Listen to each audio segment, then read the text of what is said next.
Hey, Pat.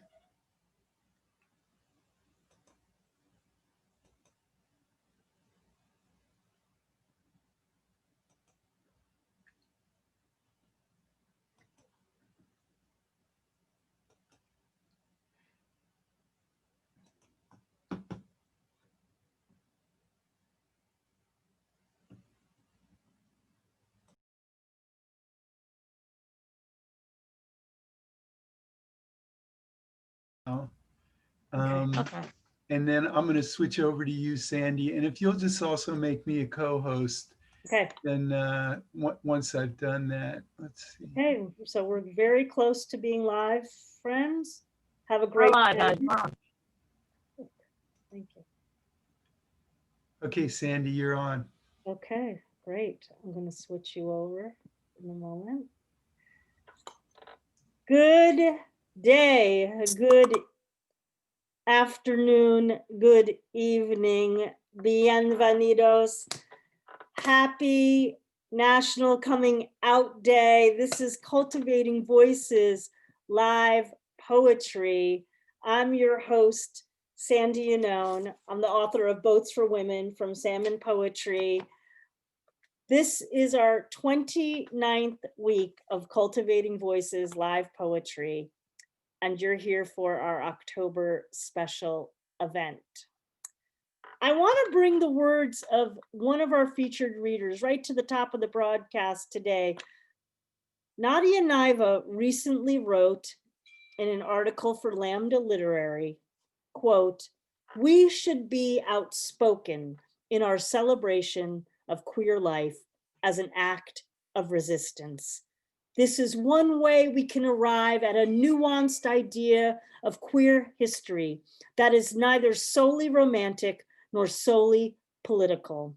It is our responsibility to uncover voices which have not yet been recognized and to share the stories that have been buried in the shadow of the American dream."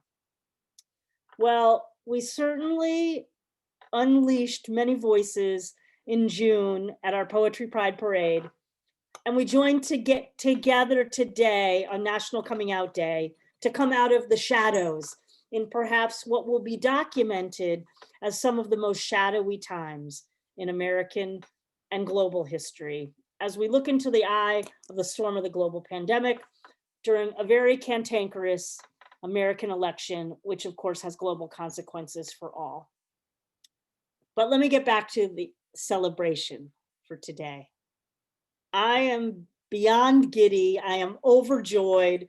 I am just thrilled to be able to share a little bit about each of our first hour's readers with a reminder to check out their bios for contact information about how to purchase their books, their chapbooks, their swag to support them in their presses. Also, please feel free in Facebook to use the chat to give them your love and support as they're reading. And I'll come back at the top of hour 2 to introduce you to our next band of readers during our march. So at the top of this hour 1 of our National Coming Out Day Poetry March, I am most grateful to have David Groff joining us to contextualize National Coming Out Day with its origins during the AIDS crisis. The original march was on October 11th, the March on Washington for lesbian and gay rights, October 11th, 1987, in Washington, D.C. David was there, and a few other members with us today were there as well. David is the author of Clay, chosen by Michael Waters for the Louise Bogan Award, and Theory of Devolution, selected by Mark Doty for the National Poetry Series. Dave is an independent book editor and publishing consultant, and he teaches in the MFA program at City College of New York. David is a modest man, so I want to give you a little bit more about what I know.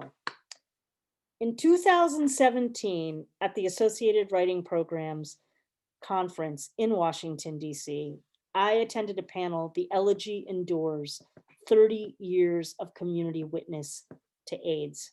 It was the most profoundly moving panel I probably ever attended in all my years of going to AWP.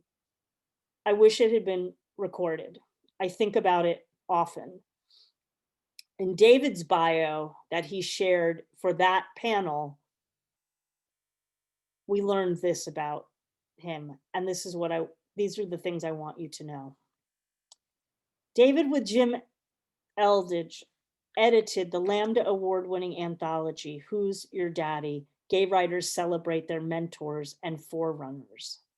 And with Philip Clark, he also edited the anthology, Persistent Voices, Poetry by Writers Lost to AIDS. For his friend Robin Hardy, he completed the book, The Crisis of Desire, AIDS and the Fate of Gay Brotherhood. David is a co-founder of the Publishing Triangle, the Association of LGBT People in Publishing, and he's also a member of Lambda Literary. I feel confident in saying that many of us would not be here today and would not be visible as writers if it were not for David's steadfast outspokenness and devotion to LGBTQ plus voices, history, and publishing. After David, it will be Ann Tweedy. Ann Tweedy's first full-length book, The Body Alphabet, was published by Headmistress Press. It earned a Bisexual Book Award and was a finalist for a Lambda Literary Award. Seven Kitchens Press reissued her first chapbook in April. Her hybrid chapbook, A Registry of Survival, is forthcoming from Last Word Press. And Anne will be joining us as a new book showcase reader in the new year. Next is Mancho Alvarado. Mancho is a queer Chiyoyote Chicanx poet, translator, visual artist, and educator. They are the author of Greyhound Americans, just selected for the Saturnalia Prize and will be published in 2022. First book on my list to buy in 2022. It was selected by Diane Seuss. They are published in Meridian, Foglifter, Lunch Ticket, 2018 Emerge Lambda Fellows Anthology, Poets.org, and other publications. Mancho has earned an MFA from Sarah Lawrence College. They spend time between Queens, New York with their partner and California with their family. And you can visit Mancho at their website. Next is Anne Walsh Donnelly, who lives in County Mayo in the west of Ireland, and her chapbook, The Woman with an Owl Tattoo from Fly on the Wall Press 2019, reflects her coming out journey in midlife.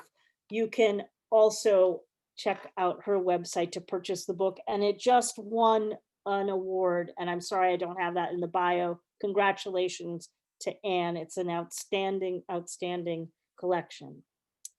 Next is Samari Zisk, who is a queer Jewish writer who lives in Oakland, California, where they are a master's candidate in poetry at Mills College. You can find Samari's work in Cypress Poetry Journal or Ghost City Review. And you can also usually find the poet themselves stressing out about either an upcoming social function or if a hot dog should be considered a sandwich. It depends on the day. Next will be Karen Poppy. Karen Poppy's chapbook, Crack Open Emergency, about emergencies, personal and political, is published by Finishing Line Press. She has another chapbook forthcoming with Finishing Line Press, and her chapbook, Every Possible Thing 2020, about women writers and creators, is published by Homestead Lighthouse Press.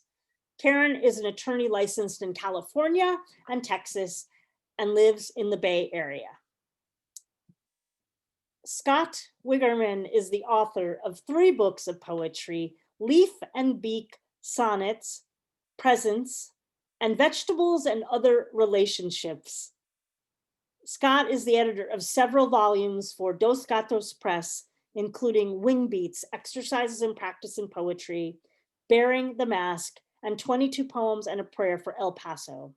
Poems have appeared recently in Gyroscope Review, Impossible Archetype, Anti-Heroin Chic, Raven Review, and Pantoplazine.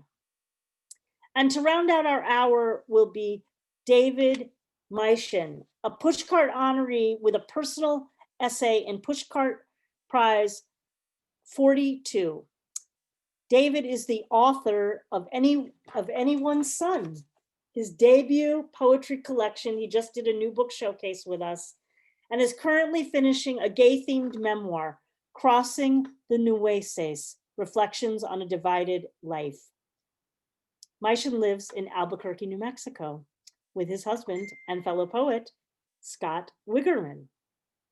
Well, today, if you'd like to make a donation to support our writers that are reading and to support in general LGBTQ plus voices, we encourage you to donate to Lambda Literary, where many of today's readers have connections, as you've heard in these bios and you'll hear in the next hour.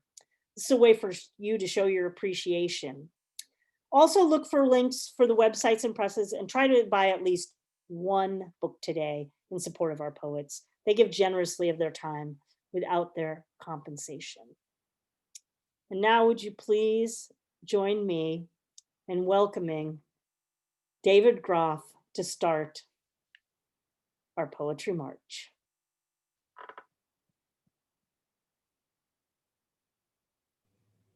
Sandy, thank you so much. That was an amazing introduction. I'm hoping to live up to it, and although I doubt I'll be profoundly moving. Thank you for hosting this, and thank you all for being here today, my fellow readers and listeners. And thank you for coming out. How great, how difficult for so many of us. And coming out is something we seem to be doing every day in different ways. Repeatedly. It's not a one-time announcement. It's not just a born again experience. 33 years ago today, October 11th, I was in Washington. I was extremely young at that point, but at this very event with a little group of friends, and we were for the first time taking over a public space that belonged to all Americans. First time in my memory. 1979 it had occurred as well. It was different from a standard kind of march on down Fifth Avenue or something like that in New York City or in other places, because we were in the middle of a place that was owned by all Americans, and in the tradition of the great marches on Washington as well, including that of Dr. Martin Luther King in 1963. That was a pretty amazing thing, and it was definitely a real period in time, 1987. I looked up again the demands we had. This was in the wake of Bowers versus Hardwick, which had outlawed sodomy at the Supreme Court. We were fighting for the recognition of relationships. We were fighting for reproductive rights. We were taking stands against racism and apartheid. And we were, there were 750,000 of us there. The New York Times says 200,000, but the cops, even the cops, said 750,000, which is amazing. And it was 1987, and there was one thing that was happening at the end, the doddering end of the era of the presidency of Ronald Reagan, that was galvanizing us all: gay men, lesbians, trans people, bisexual people, people of all identities at that point, because what was occurring in America was an uncontrolled pandemic where the government was essentially doing nothing to protect Americans, particularly the most vulnerable Americans, against a disease. They were, in fact, actively thwarting the very efforts we were all trying to make and killing people. And I think that you may find that kind of familiar 33 years later, and another reason to march. The pandemic, of course, was AIDS. ACT UP had just arisen. The community had moved from a place of paralysis and frozenness into a place of fresh movement and activism. ACT UP had begun only that previous March, and people were gathering in really amazing ways to do all kinds of street action as well as government action. It was a movement by lesbians, by all people from all over the community, often in contention with each other, but trying to save people who had AIDS and HIV, trying to get drugs into them, and trying to transform a healthcare system, which of course we're still trying to do today as well. All of this, the entire movement to come out, which began that year, had been engendered by the Stonewall era, by the anti-war activists, by nuclear freeze activists from Vietnam through the early 1980s, by lesbian feminist activists who had transformed the feminist movement in the 70s and 80s, and so many writers who were part of that as well, including people like Audre Lorde and Adrienne Rich, whom we read today. A lot had come to that movement in 1987, just as it comes to us today. One of the things that moved us that day was the AIDS quilt. Each panel directed by a loved one in memory of someone who had died. And we were all part of that. And I remember walking around it with a friend named Neil Posner. Neil was a writer for Marvel Comics, one of the first people to write about gay topics in comics. He was incredibly sociable, and as we moved around the quilt with all of our grief, he was also meeting people and engaging with them and chatting everyone up in a really amazing way. And he, of course, well, maybe not of course, would have his own panel on that quilt, like so many of my other friends in 1993 and in 1996 when the AIDS quilt came back. In 1987, it was the size of a football field. By 1993 and 1997, it sprawled everywhere all over the mall, and that's what we have been facing. We've made a huge amount of progress since then. We have lost so many writers. We've lost people like Paul Manette, whom you'll hear me talk about. We lost the writers of other countries, the African-American movement, including Essex Hemphill, Craig Harris, Melvin Dixon, Tim Douglas, the names go on and on, Tori Dent, Cookie Mueller, so many. And we created also a great literature out of all of this, which is continuing today. The community came together under pressure. That communities do that. There was something exciting about that. I feel a little bit of that today. And we've changed so much. And we still, I think, are committed at our best to assimilation and social adventure in our identities, which have grown even richer. And I think more varied, more inclusive in those years, even as we continue to struggle. I think the meaning of queerness is something I've committed myself to as a writer and as a literary activist is really important, because queer people of all kinds, queer and trans people, are still in the forefront of how we can learn about our bodies, how we can identify and connect with them, and how we can, in fact, create new ways to be and to relate. So I think, as always, even in a time of assimilation and even in a time of attack, we are doing amazing work. Queer people may not be always procreative. They have that option more and more. Many of you may be parents, but we have the great opportunity to be generative, to create new systems, new ways of being. That was created against great odds that continue today. We have 2 Supreme Court justices who are busy basically trying to overturn same-sex marriage, which itself brought a lot of people into a place of greater equality around their relationships, even as it was controversial. So we have a lot remaining to do, and a lot of it, the energy of our coming together, whether it's a virtual literary march like today or what we did in 1987, I think endures in its value and is as imperative as it ever was. So I'm going to read a few poems over the next little bit. I should say that a couple of the poems I'm going to read are kind of a little angry or maybe even a little bitter. You know, it is not all sweetness in life, and grief is not a synonym for sadness. Grief is bigger than that. This first poem is called Dead AIDS Poet Archive, and it was inspired by my work on Persistent Voices, which has, I believe, 75 poets we lost to AIDS and HIV. Dead AIDS Poet Archive. Their corrosible datedness glares. The Berlin Wall, cassettes, Vice President Bush, KS. Fusty in their acidic folders, they are too gay and grim to beckon like Berryman or Clare. Instead, they just lie there, knights embedded in sarcophagi, members of inscrutable orders.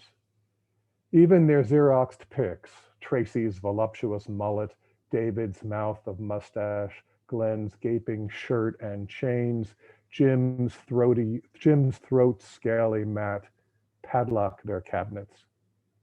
Still, those smudged stares, the grain of their onion skin, the square courier of their tight faces beckon you to lie down with them. They say, read us in bed. I got to, as an editor, work with Paul Manette, who became a friend, and he was a very important figure to me and a problematic one. This poem is called Paul Manette Has Left the Building. You ungowned yourself to show the marvel of your swollen scrotum, as if the jeweled egg you'd borne from the Caucasus across the Elbe, smuggled cleverly in your pants through Paris and past border guards into the unsafe deposit of America, had suddenly blushed green and grown more precious, a scarab of remarkable powers, owned as it was by you. Paul, you broadcast your death by inches to governors and magazines, performing your pinked rage, dying no gentleman's agreement, no episcopal fainting couch. The courtier become the wizard with his desiccant book of spells, the globe nodded slightly toward. A ribbon wearing a hanging man, vain and brave. Your flame so hot, my face went red. Yet when your final assertion came, your voice on the phone was a razor, eerily virile. You'd forsworn all pills. You'd write more soon, I promised, that travel book we talked about. No, you said, I'm done. Your matter all fact, stripped for the sprint, denying my denial, your envoy sent. I dropped the ball.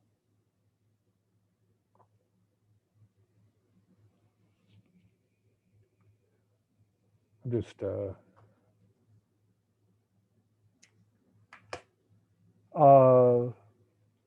this is a more recent poem. You kids get off my lawn. I've never tasted the cum of a man who wasn't me. Imagine that if you can, you 21st century men. I can't remember the heat direct on my dick against a lover's inner membrane. My men and my times required a rubber, unease, and grief. No matter what your miracles, for me, every fuck is a three-way with you know who. And here you are released, none of you doomed to repeat the history you forget, living skin to skin, the virus expensively tamed, and sex again a game, its tricks and traumas routine, not your father's Oldsmobile. You kick up your heels in my sprinkler, all innocent as hell, dousing yourself to the bone, your laughter not sympathetic, but not derisive either. I won't turn off my hose. I watch from the porch with my ghosts. If you look hard into my shade, you'll see myself in you. Two more poems, a little bit longer. Much to my shock, I got married 8 years ago to my boyfriend of then 16 years. We've been together 24 years. I never thought this would happen. I'm still a little stunned by it. And I wanted to write a poem about it. And there's a classic form for wedding poems called the epithalamion. Usually it's written by somebody else like John Milton for the lovers who are getting married, but he wasn't available. So I wrote my own. So this poem is called Epithalamion, and it's dedicated to Clay. After the mutual cruise in the surf, after I ignored the fact your towel was pink, After the hellos, the wind tousle, the shifting to face each other, now sitting on the pink towel. After I swallowed that you attended seminary. Damn, you're my goddamn father, damn. After I decided that was interesting. After I said, testing but not expecting, you were younger, you were Texan, exiled from the early scourge of HIV. AIDS was such a bummer, and you looked at me dead-eyed and said you had it. After my heart sank and bobbed up again because your face grew richer in the evening beach light, and because you are not the first of my men to be mortal. Thank you, Craig, Jay, Ron, Len, Paul, all of you dead by then, my bruised test cases. Because you laughed like a little boy at the cartoon plover skittering the sand. After we went back to your room and did everything but it, after the 2 weeks of phone calls before you returned to my island, after the sighting of you at the ferry dock and my shock at the face I'd half forgotten, its pockmarks and wine-dark eyes, after the heat lightning on the beach that flashed at us like God's metaphor, after the urgent, clumsy love, after we were careful for the first of 1,000 times and we opened the doors to ourselves and the same wind blew through. On the day we went to Washington for the quilt, and I saw you as part of that carpet. At the healing service where the bishop anointed you with oil, and I was blasted open with tears, and you were blasted open with tears. I could do nothing but marry my life with death, to the coded body of life and death, and the moment the wind will blow us apart, the embodied air of you, the promise of absence, the robust receding wave the moon takes back to leave behind an ocean.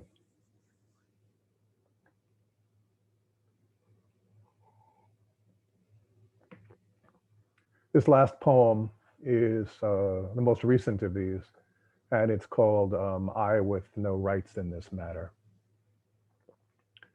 All day I have been looking for my children, who I know will never exist. I do not find them in the forms of my students, though I would pluck them out of traffic as if my genes were speaking.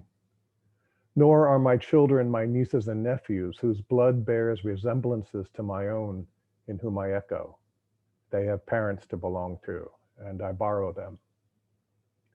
Tangled amid the toddlers and strollers, the elementary kids skipping beside their dads to school, the 10-year-olds walking boldly alone past the chanting man and the compost bin, the sullen or screeching teens, all angry angles, their parents practiced men and women who once as babies might have sat on my lap and now run enterprises.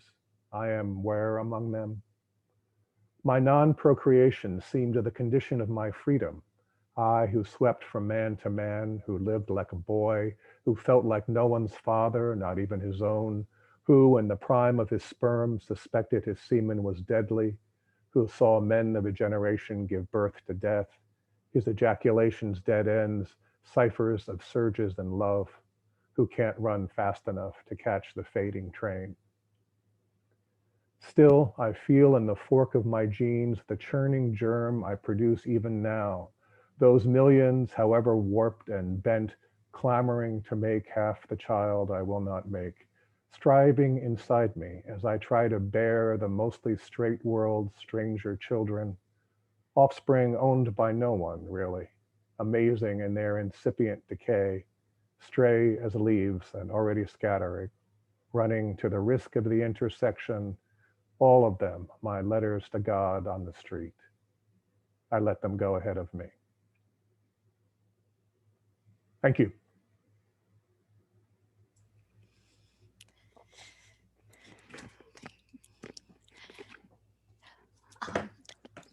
I'm up next. I'm Ann Tweedy, and David Groff is a hard act to follow. Thank you very much for those poems and the history. That was really wonderful to learn that.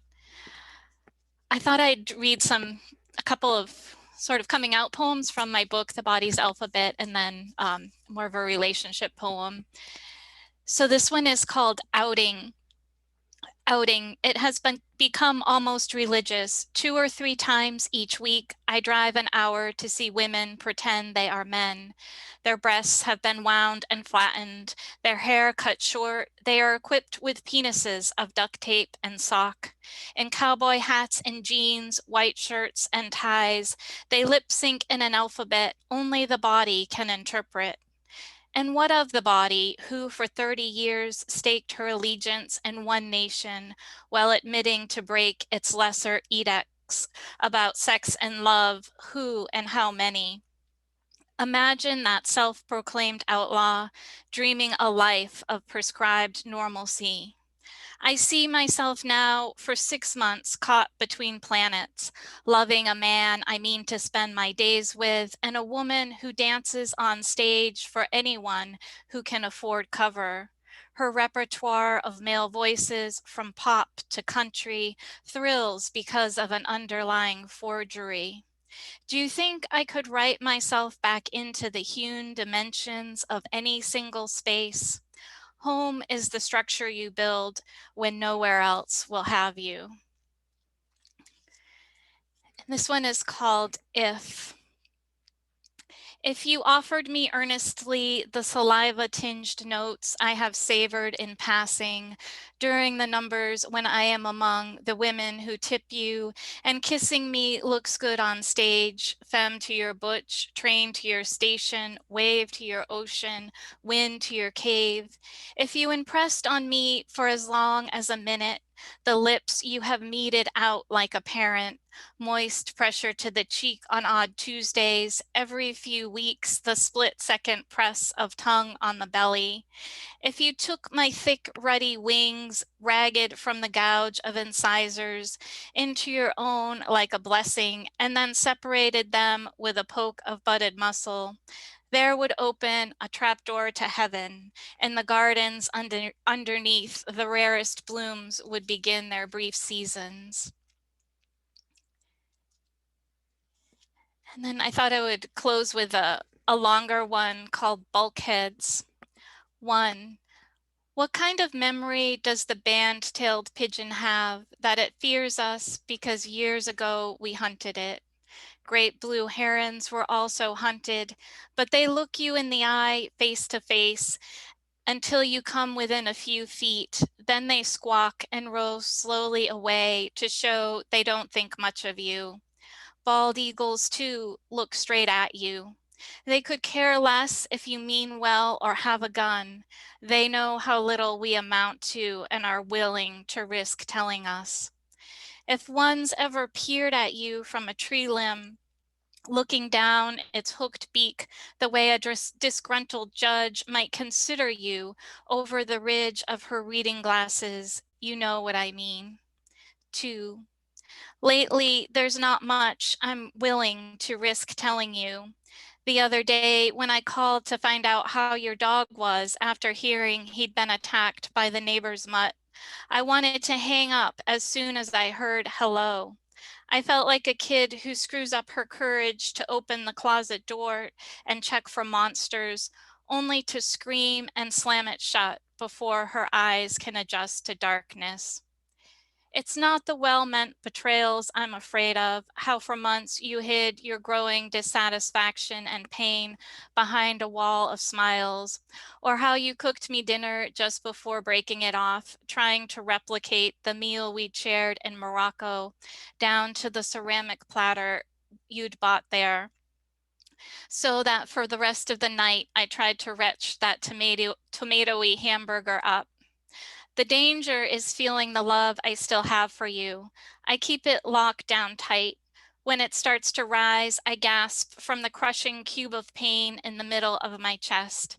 It takes all my muscle to push the love back down again, to make it lie drugged along my diaphragm, instead of delivering its paralyzing venom to every extremity. 3. I'm with the pigeons. Pride and bravado have no place here. Little can be gained from even the boldest emotional fuck you, but the losses are incalculable. Thank you. Turn it over to Mancho. Everyone, thank you very much. I'm really honored and deeply grateful to be part of this. And thank you very much for everyone who read before me. And I'm just excited. Okay, I'm gonna read two poems. The first one is Ama teaches me how to whistle. She said, it's fácil. Look up, kiss everything. Hold the sun between your mouth. Blow like this.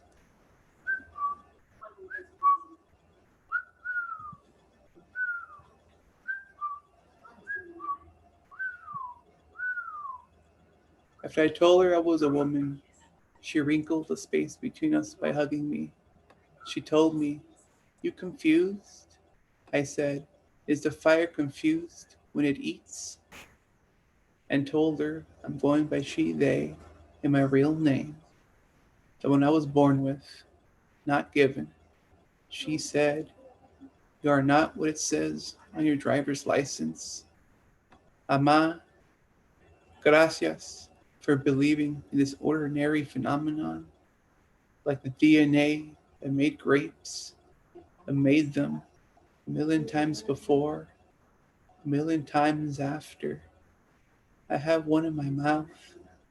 How round this knowledge, the gush in my mouth, sweet, tart, and bitter. Oh, Ama, I finally learned how to whistle like you.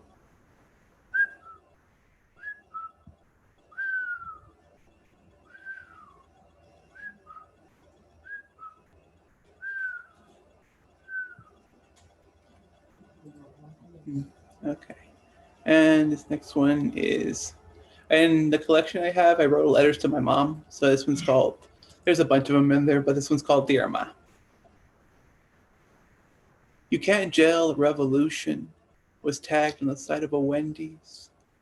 But Ama, you can make it go into debt and never revolt. Who can afford to move into the future when today is always catching up? I bite into a taste of home, deep fried dough con azúcar, churros, sold by a couple that look like your parents. You told me, abuelo, mine the underworld for ancient memories, worth millions of dollars under our feet. All his years digging cost less than all the minerals he dug out.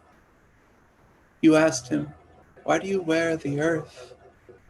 You said he laughed, coughed up his lungs, but looking at the night sky, I want to wear it, that everywhere where dreams are made real, where the oldest things to survive are like a heart with 4 chambers. The flow sings a remembrance to keep us from exiting ourselves, like a promise I make to start a diet for a whole year, but sopes, tamales de queso y rajas, asada fries. Well, maybe I'll promise to diet part-time. But why do 2 hydrogen love 1 oxygen to let us inhale one of the oldest contracts of the universe?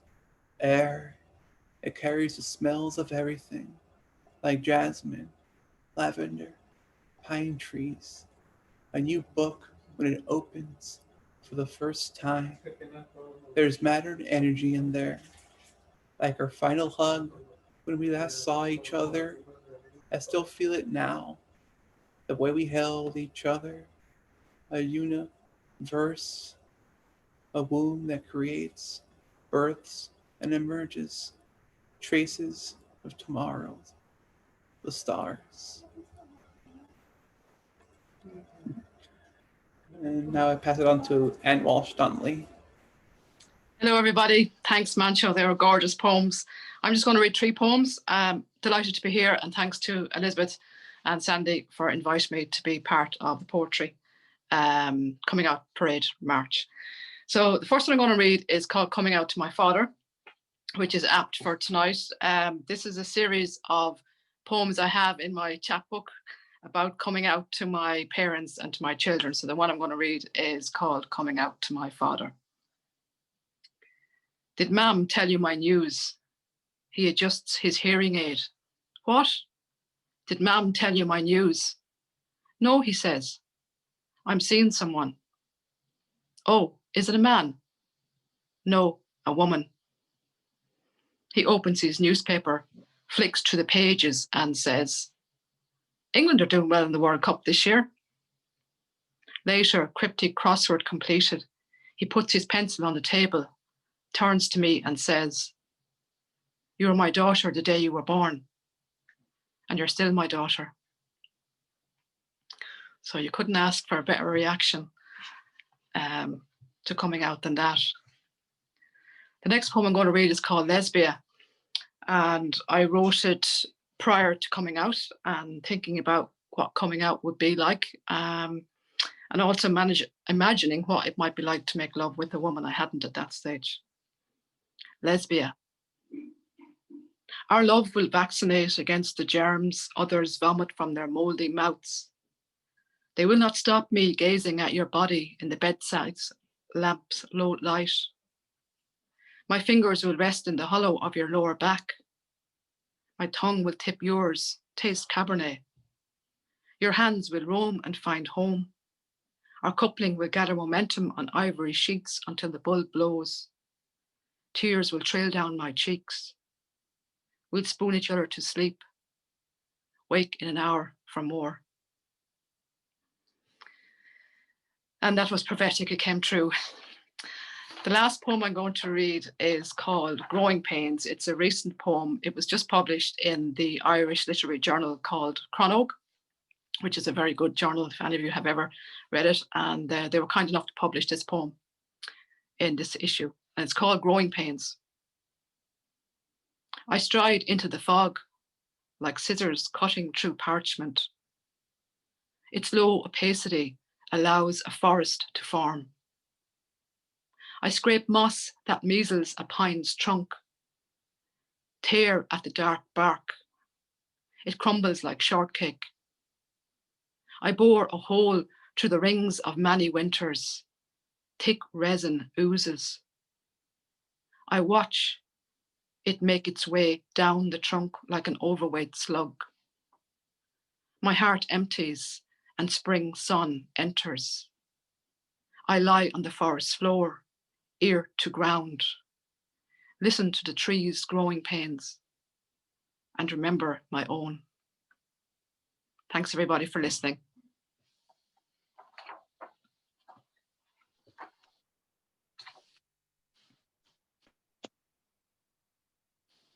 Thank you, Anne. That was beautiful. A tough act to follow. So I have this to show you. First of all, Cindy gave this to me when she invited me to read it, and I kept it for today. On to poetry. This poem that I'm gonna read first is called Molt, and I wrote it for Persephone. And it's sort of a weirdly written thank you note, essentially. I have it memorized, but I have it with me in case I need it. Again, it's called Mold. Name the scars, their tally marks. How quickly birds kill without their feathers. Listen to me preach salvation with the devil curling in my ear, plucking away the feathers on my skin. Sin is a lie. The wrongness of the world is never purposeful. On the way down and down, I raise my voice to a hymn. The rhythm of my breaking bones is danceable. Prove me wrong. You've thought my scream was a song, and is that so wrong? But what's that make my songs? And it doesn't stop. When will my wounds stop bleeding and finally rot? When will I run out of feathers to pluck? When will the devil stop saying my name? When will it end? When will the world find me in the creases of its hand? Can you even remember who I am without humming along to the record scratch of a busted, bleeding decency?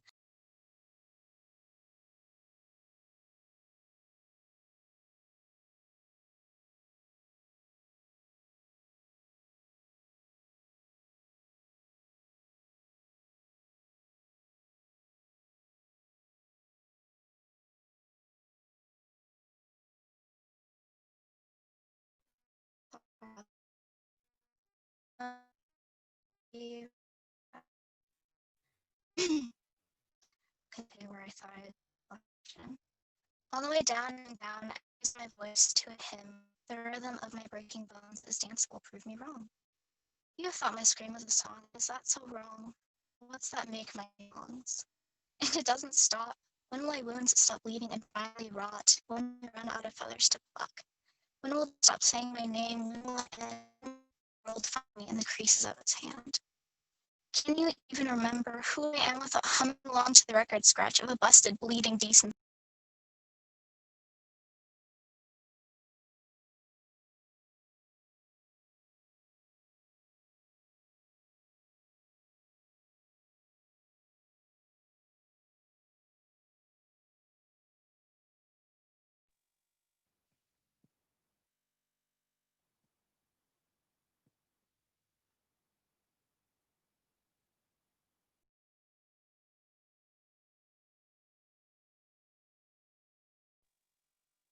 Folks, I'm going to come back to Samari. It looks like the voice is coming in and out. Samari, are you there? Here, I'm still. Can you hear me? Yeah, it's cutting in and out, unfortunately.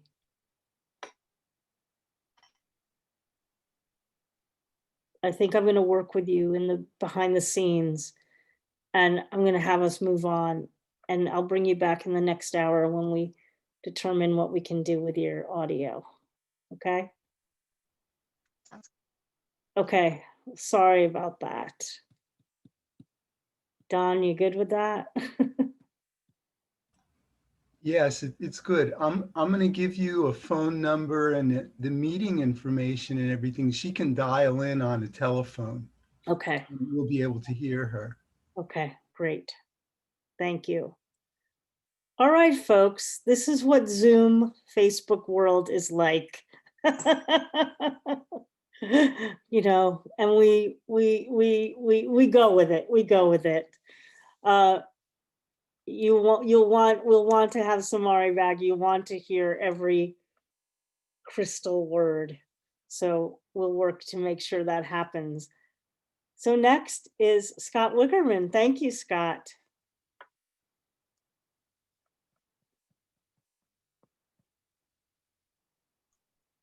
I think you skipped someone. Did I? Oh my gosh, I hope that is not true. Karen! Oh, my God, I only have this much of my little cheat sheet. Thank you. Okay. Yes.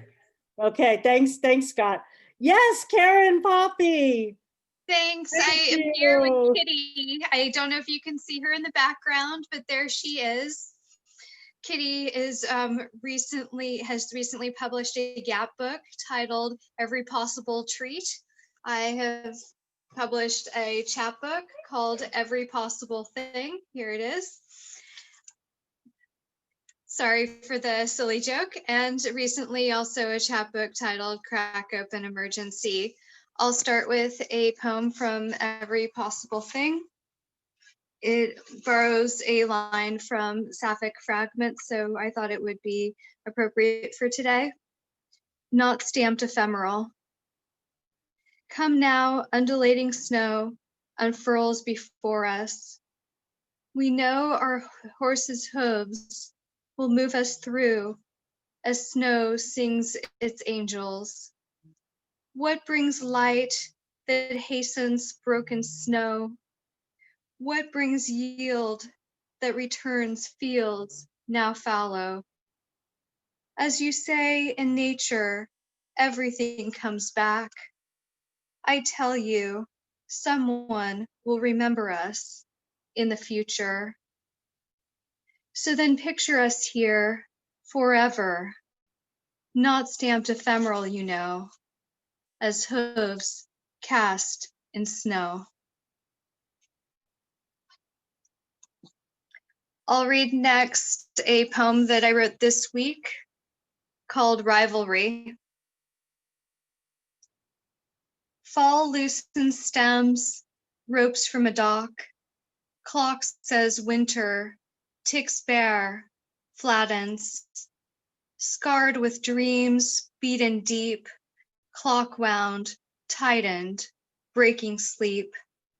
Spring dredge, oared free, hours lose their power. Water shifts, sings in the paddle's throat. Summer doesn't matter.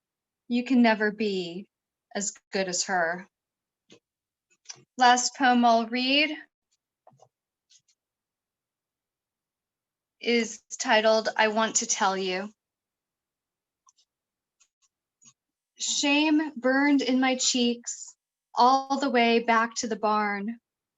I could never ride the way you do, 10 states away in horse country, fiercely galloping across a field. I want to tell you, there will always be someone younger, but you have your own incredible beauty and intensity. I want to tell you, there will always be someone like me, angry, caught in between her flirtations and your jealousy. Angry mostly at the disgusting thing you did to me, both of you. I'll admit, afterwards, I tried to lure her to a tiny town in the middle of nowhere, planned to abandon her cold. My own revenge, stupid. She never did respond. So maybe, after all, she's faithful. Or maybe, knowing the truth, she decided to stay true to you. I will never know, will you? Perhaps yes, with that elegant sense I just don't possess of what she'll do next. You've needed to survive with her. More than me, you know how to take charge, stay in the saddle. But who can honestly predict the high-spirited and rearing passions of the human heart? Thank you.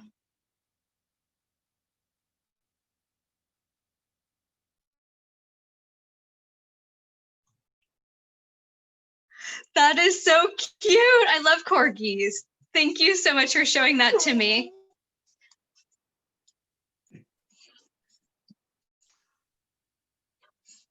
Okay.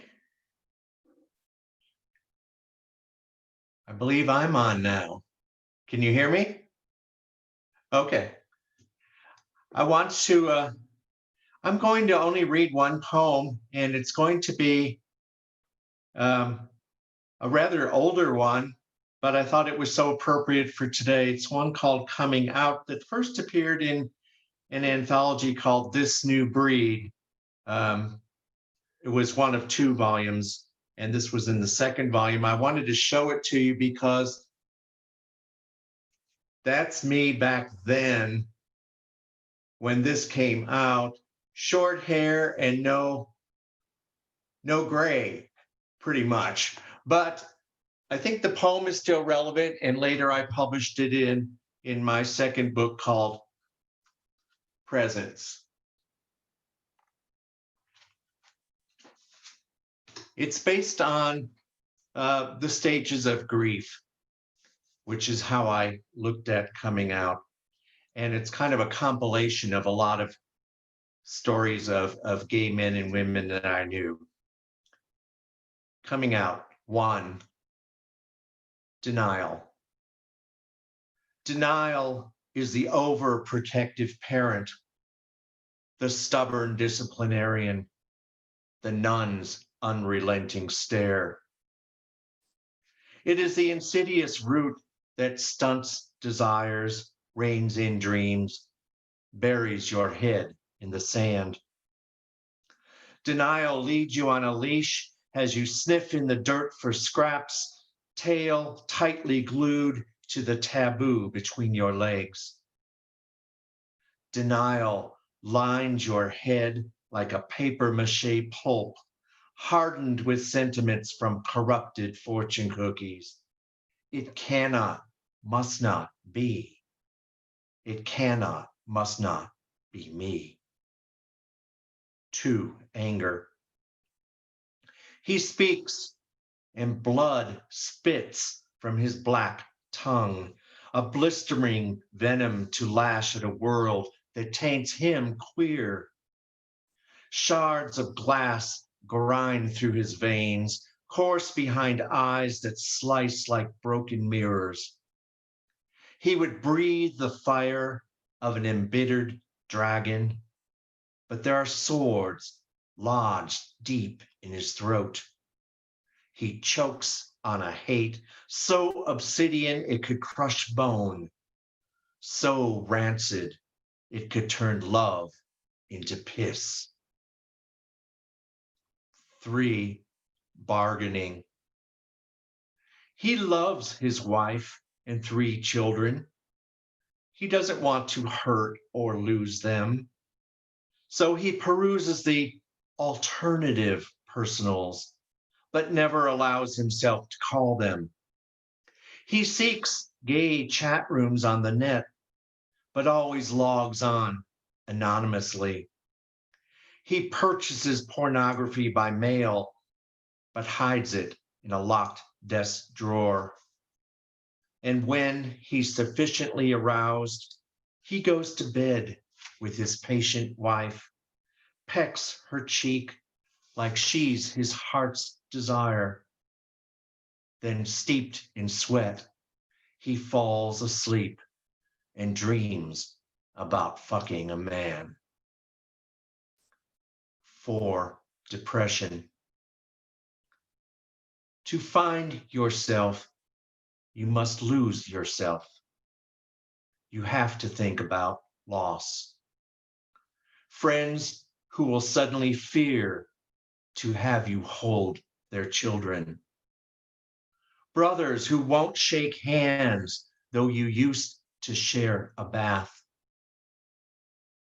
Parents who pretend that their son or daughter no longer exists.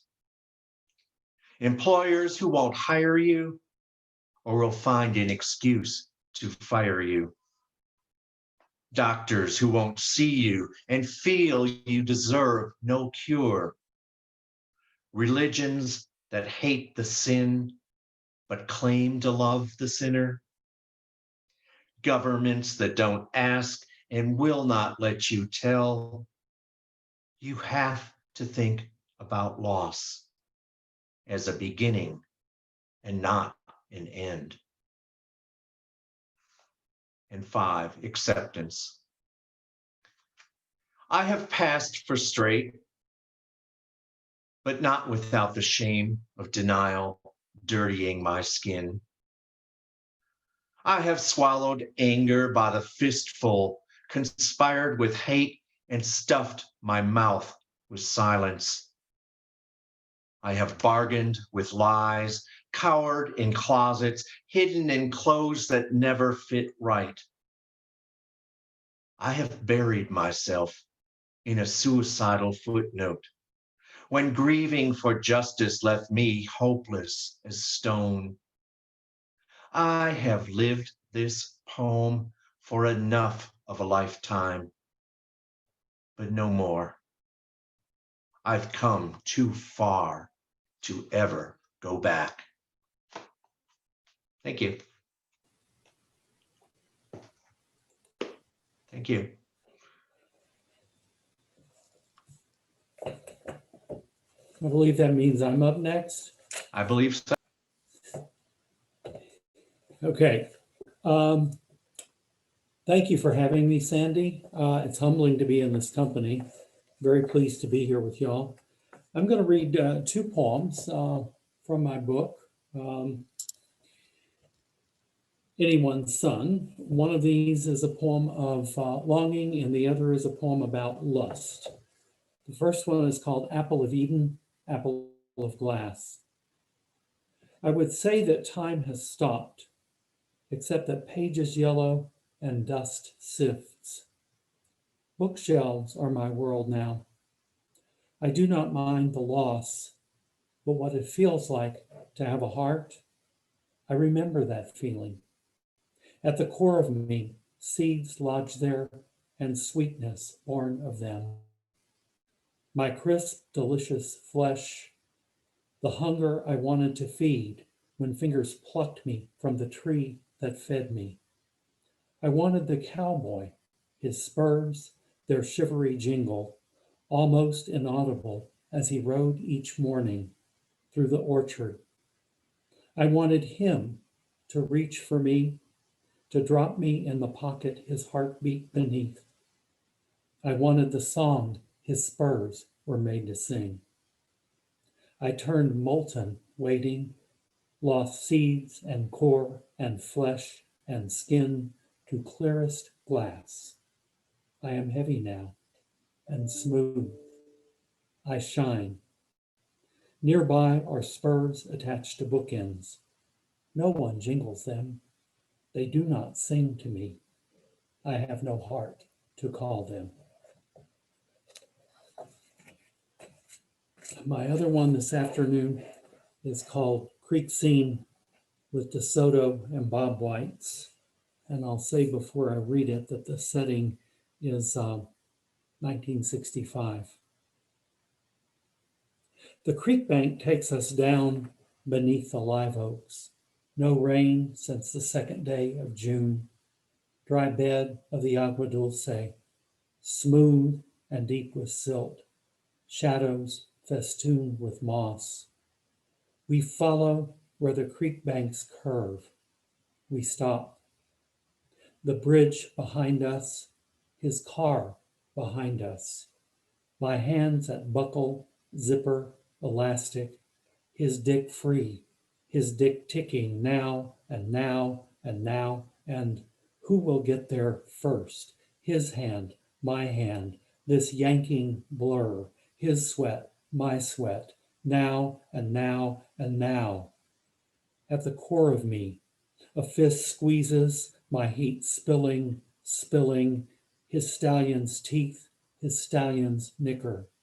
Arcs of his spilling out shooting me, squeeze, and birdsong carves me hollow.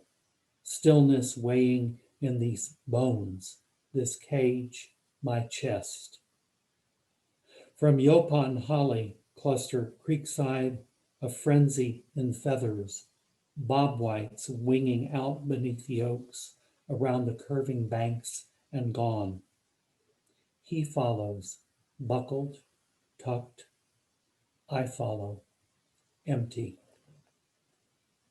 Beyond the bridge, against the dusk, in red, three lights, staccato notes saying no, no, no. Hammer blows inside my skull, but when he calls again, yes, in triplets, yes, lit up along the fins of his DeSoto, yes, red as what moves me, my hands on him, Bob White's applauding beneath the leaves. Thank you. Oh my gosh. Beautiful. Yes, yes, yes. I hear that resounding yes in that in your poem, David. Oh. Well, you've been listening to David Meishin from his very new collection, Anyone's Son, to round out our first hour of our National Coming Out Day Poetry March in commemoration of the first National March on Washington for lesbian and gay rights that was held on October 11th, 1987, which is why we celebrate National Coming Out Day on October 11th from that march. In our first hour, we heard, with all the poignancy that history provides, from David Groff and his extraordinary poems, Ann Tweedy, Mancho Alvarado, Ann Walsh Donnelly. So we heard a little bit from Samari Zisk, and we're working to see if we can get Samari back in the next hour. Karen Poppy, Scott Wigerman, and as we just heard from David Maishin. I want to remind you all that you're listening to Cultivating Voices live poetry for our special October event. And if you'd like to make a donation to support LGBTQ plus voices, we definitely encourage you to donate to Lambda Literary. I believe my sister Elizabeth Ann is putting links up for both Lambda Literary to make a donation and also the websites and book press sites for our readers who have books today. As I mentioned, as I always mention to you, this is a way for you to show your appreciation for the poets and to support the presses during these pandemic times, which is just absolutely so important. Well, I'd like to move us along to our second hour and introduce our guests. First, joining us will be April Lee Fields, who is a self-published author, a soulful songstress. You have no idea, and you're going to hear shortly. And also an internationally recognized spoken word artist. Her original storytelling performances are set against a melodious instrumental backdrop where you will find her seamlessly drifting into an assortment of soulful cover songs that have been carefully paired with each reading, offering the audience a touch of the familiar as well as the foreign. April Lee is the author of a memoir, A Version of You, and a poetry collection, Wanderlust.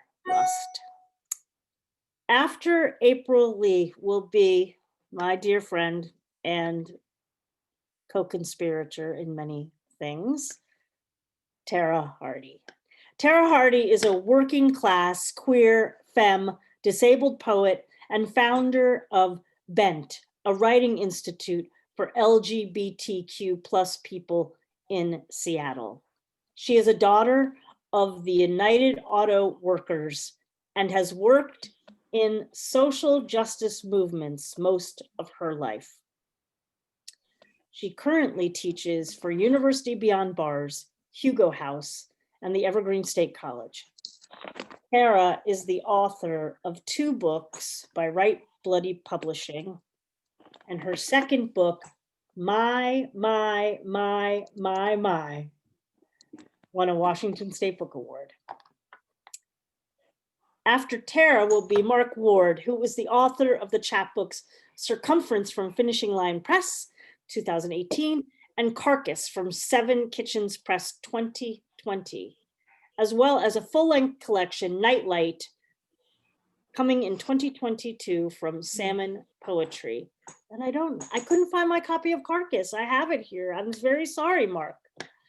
Mark was the poet laureate for Glitter Wolf, and his poems have been featured in the Irish Times, Poetry Ireland Review, Banshee, Boyne Berries, Skylight 47, The Honest Ulsterman, and many more, as well as anthologies, the most recent of which is Hit Points, an anthology of video game poetry, coming in 2021.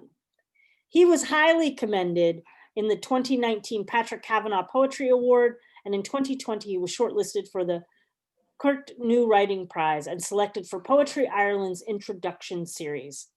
He has read his poetry on RTE Radio 1 and Lyric FM. And Mark is the founding editor of Impossible Archetype, an international journal of LGBTQ plus poetry, now in its 4th year. And if you've not seen the journal, I encourage you to go right after the reading and take a read. It's remarkable, so beautifully curated, and we know the kind of work that goes into that. So we really appreciate Mark's work as an editor of LGBTQ plus voices. Following Mark will be Ayana Wimberly, who just joined us recently for her new book showcase, Ayana is a writer born and raised in Chicago. She took to the written word abnormally early in life, as she says, penning her first short story when she was 5 years old. I love this story. She went on to explore other forms of writing, producing and directing a short play at Victory Gardens Theater in Chicago, and finding a home in screenwriting while attending New York University for dramatic writing. It was there, while attending New York University, that her voice was truly sharpened, and is evidenced in part by her new chapbook that's just come out called Like a Fire. Common themes in her work are detachment, rebirth, intimacy, and sensuality. She currently lives in Chicago. Following Ayana is Nadia Naiva, who is a young poet living in Western Massachusetts.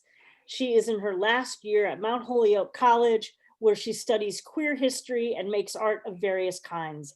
Nadia's poetry has yet to be published, but she has had recent articles can be found on Lambda Literary's website. And you heard me read from her coming out essay in Lambda earlier this summer. Following Nadia will be Megan Alpert, and Megan's new collection is The Animal at Your Side. Which has won the Airlie Press Prize and was a finalist for the National Poetry Series. Her poems have appeared or are forthcoming in Copper Nickel, Colorado Review, Muzzle, Tinderbox Poetry Journal, Crab Orchard Review, and many others. Daniel Edward Moore is next, and Daniel lives in Washington on Whidbey Island, kind of a neighbor of mine. Daniel's poems are forthcoming in Nebo Literary Journal, Main Street Rag Magazine, Nix's Mate Review, Verdad Magazine, Lullwater Review, Flint Hills Review, Cumberland River Review, Emery's Journal, Madness Muse Press, and El Portal. He is the author of the chapbook Boys, which is right up here behind me, and his new collection. He gave a riveting reading for our new book showcase, a finalist for the Brick Road Poetry Prize, Waxing the Dents. And if we can get Samari back, we will, but if not, we will end the day with somebody named Sandy Yanone, who's the author of Boats for Women from Salmon Poetry, your humble host of Cultivating Voices Live Poetry Weekly, and also the Collectibles series monthly with Headmistress Press, their lesbian trading card reading series. My poetries and reviews have appeared or are forthcoming in Plowshares, Impossible Archetype, The Blue Nib, Live Encounters, the Lesbian and Gay Review Worldwide, and Crab Creek Review. So without further ado, let's get to the soulfulness. April Lee, take it away.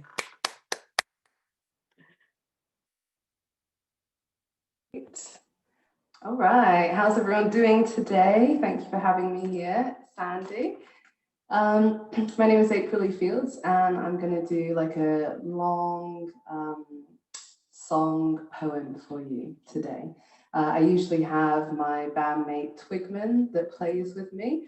He's not here today, so he's laid down a beat that I'm going to try to put on. And yeah, this poem is called White Elephant, and it is about my first encounter with the ladies.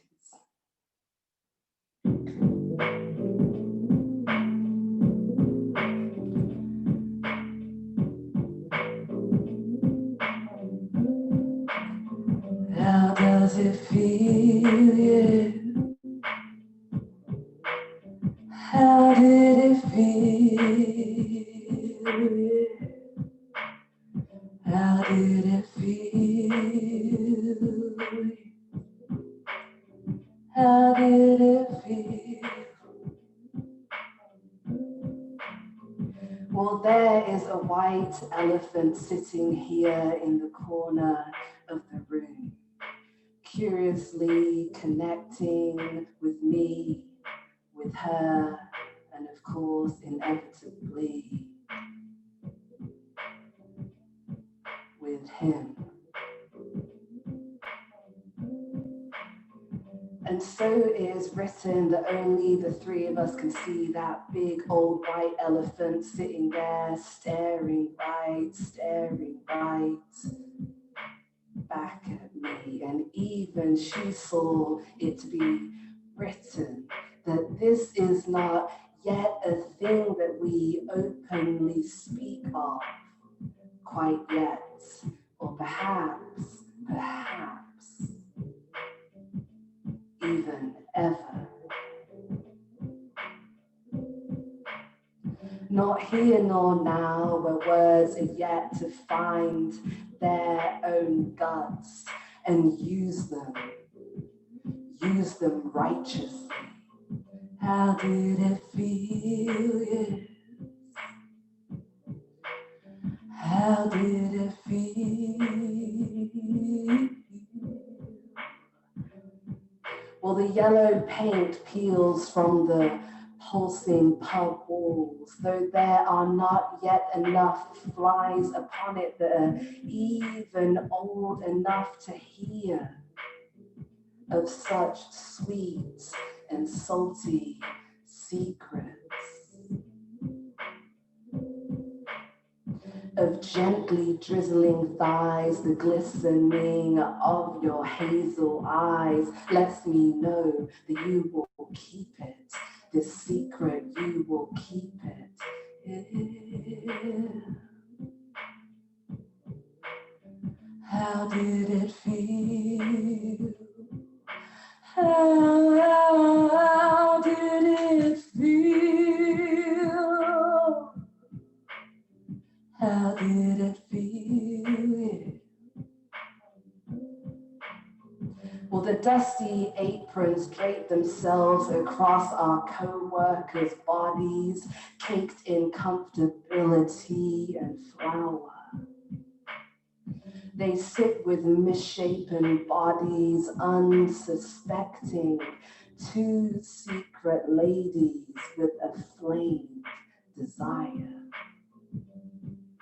Beneath their full bitter pints, they stare emptily, but there's not a single thing about her that is bitter or empty. And perhaps this is not the hour as I get lost amongst the memory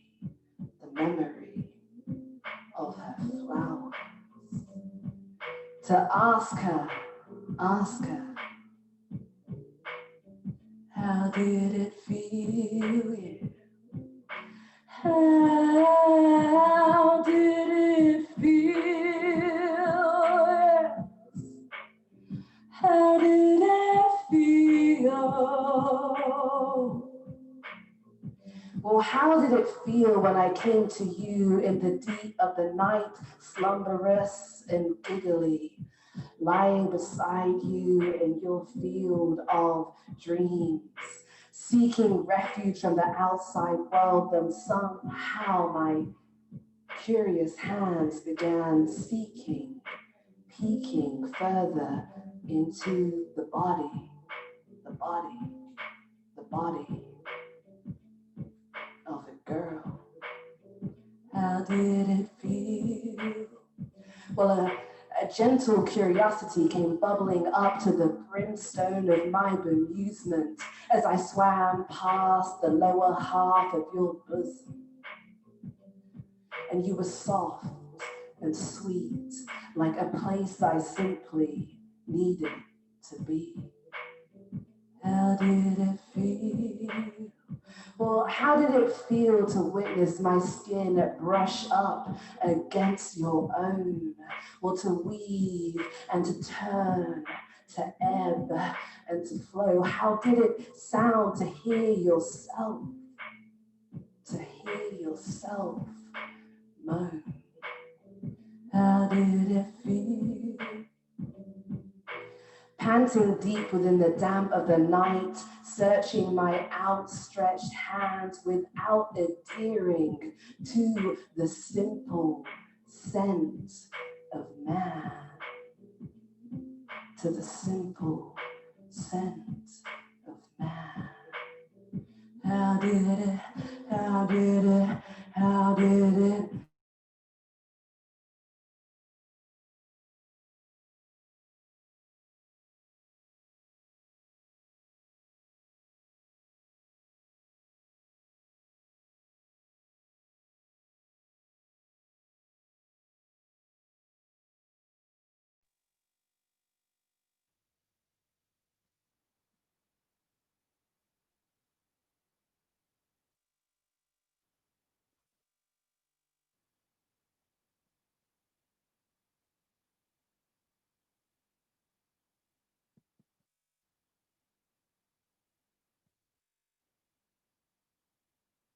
Yep, I've got a frozen camera.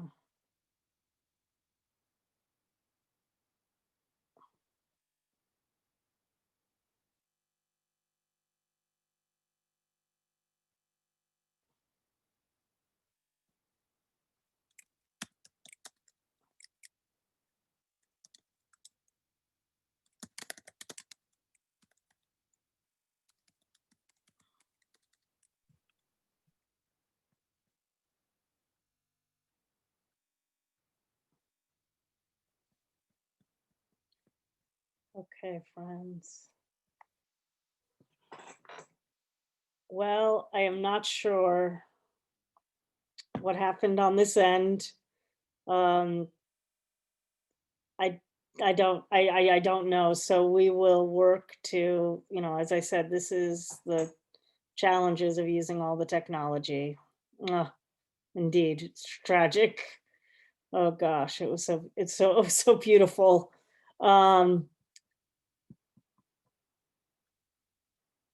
However, we will persist and move along, and I will ask Tara, who's next, to join us. My. That's all I can say right now.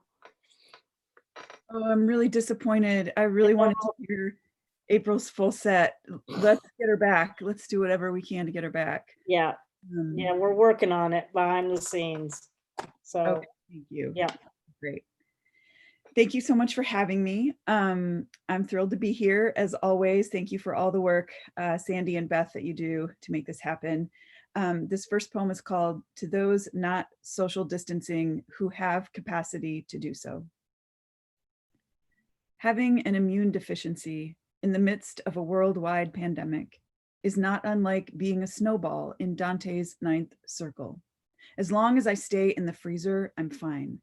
But the able-bodied keep opening the doors, taking out popsicles, bathing foreheads in cool air while they suck sugar juice from shafts of bright. Their Kool-Aid lips wrapped around treats, spilling precious cold that keeps us intact. Go ahead. Have another. Melt the tray of cubes, freeze it, melt it, freeze it, bottomless bank accounts of macrophages, T and B cells, line up the virus on fences of able-bodied immune systems and their straight shots every time. Line up the beast on my fence and the gun will jam. I hope you had fun dancing. I hope you had fun at the party. I hope you had fun killing us. We beg you in droves to shut the door, beg you in droves to preserve the seal, beg you in droves to inconvenience yourselves, but depriving oneself of a cool face on a hot day is too much for which to ask. I hope we taste good dripping down your chins. This next piece is called Lawfully. At the Pay Hospital, I am met with pressed lips, can smell the mint white referral paper before I'm ever ghosted with it. At the Free Hospital, nurses lean over my bed, whisper, "How did you get here?" They don't mean, "Did I take a bus?" At the Pay Hospital, it's as if I've turned into something ticking. Concern is a town above which doctors toss my body back and forth. At the Free Hospital, I am a Fabergé egg, something to pedestal, protect, white as a believable victim. Privilege is that in the street, outside both hospitals, no one sees my skin as something to let lawfully bleed. Briefly, I want to say that those of us who benefit from white privilege every minute of our lives need to do better because our comfort is not worth people's lives. And so I want to just briefly reference, and myself included, I don't have the answers and I am included in this. I want to reference an article that is kept up to date all the time on Medium called 103 Things You Can Do for Racial Justice right now. I want to encourage us to Google it and then do it. This is called Sick Femmes. Sick Femmes. Sometimes you fall out of a tree onto your back.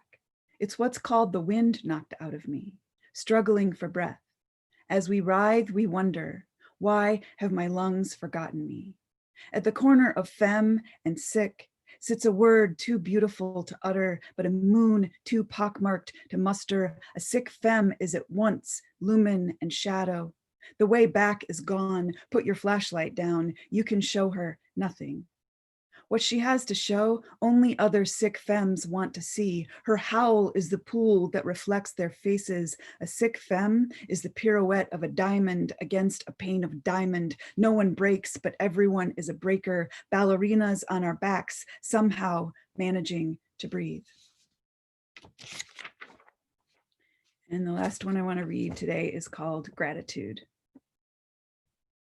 There are days that my gratitude is showing. Unapologetic, let me start again. There are days that my gratitude is showing. Unapologetic half slip on a July clothesline. But there are days that gratitude is what I bite down on to step through another day.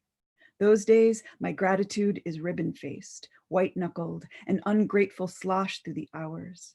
My love of the world is visible in the pain that floods onto my face. On these days, I am not lovely. I am not willowy. In no wind do I sway. No one would call me admirable. I am pissy and resentful and turpentine. Gratitude on a pain day is a step into hours littered with muttered motherfuckers. It is not, look, her chin's up. My chin is down, skull tilted into wind. No one would call me princess, except maybe other six. Other gray gripping tree frogs, eyes wide as insomnia. There are days my gratitude is an out of the sleeve bouquet. Ta-da! But the real beauty, if you wait for it, is the monster-faced way I push heels into the next dawn, the next sear of a horizon fluorescent with pain. Thanks for having me.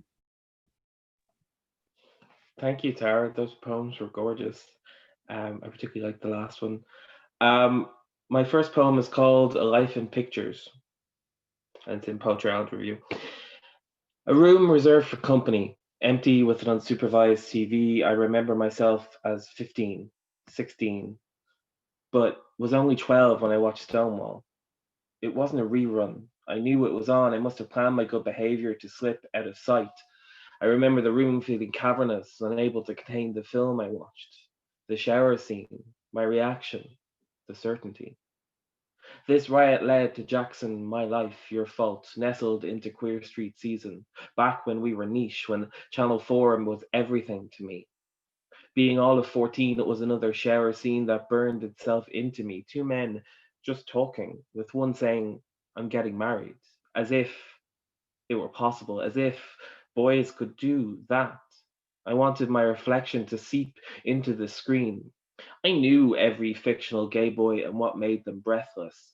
I found the VHS in the back of the Virgin Megastore when media spanned huge shops and moments could be rewound, words mouthed alongside vicariously. The cashier smiled sadly and refused to sell me the video, rated 18 but 15 in the UK. Boys like me were legal since 93, but shouldn't get ideas, shouldn't learn how to sway.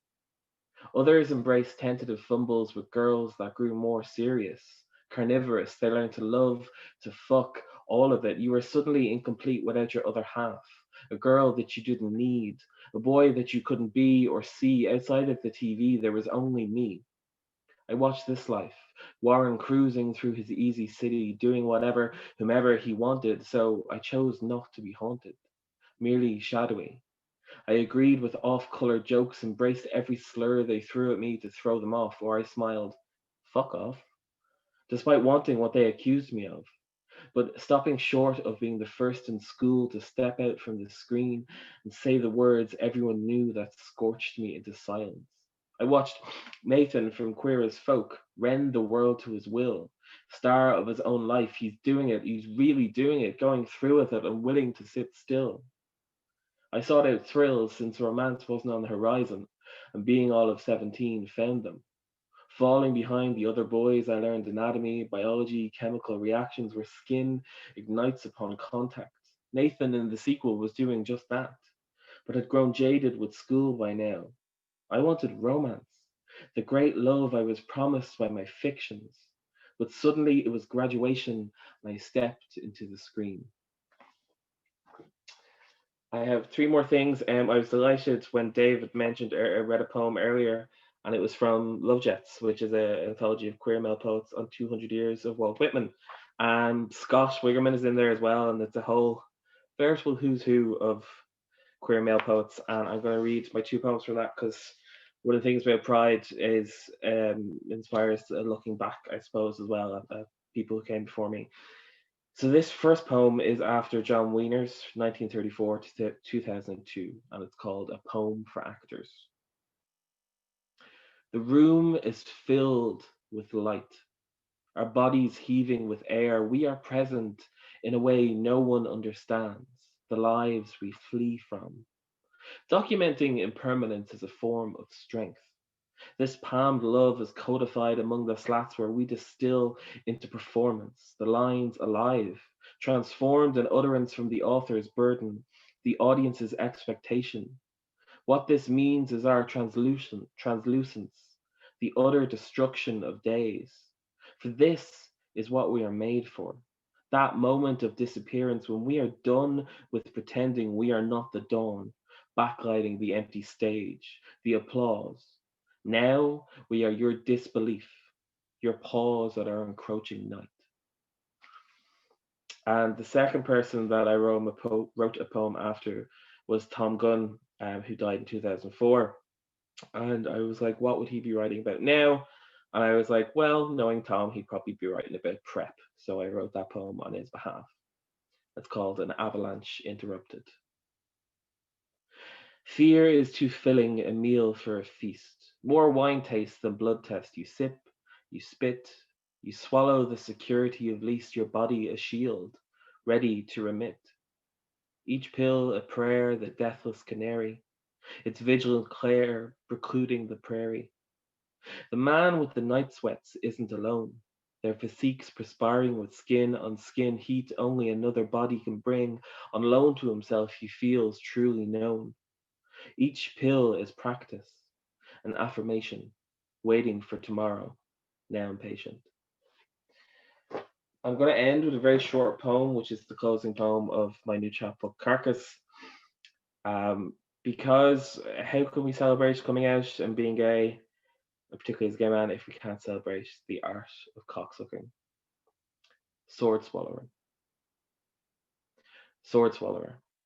The strong man prepares to take the vault of the world. If you breathe, you can achieve anything. A whole new throat. Thanks, Andy. Thanks, Elizabeth. Thanks, Don.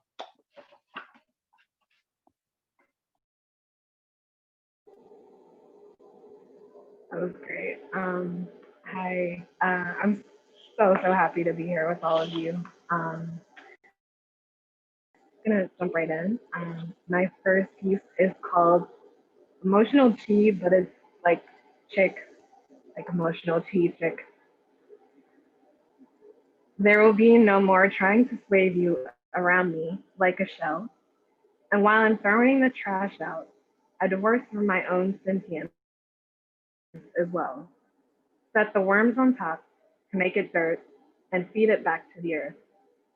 Will it make something grow this time?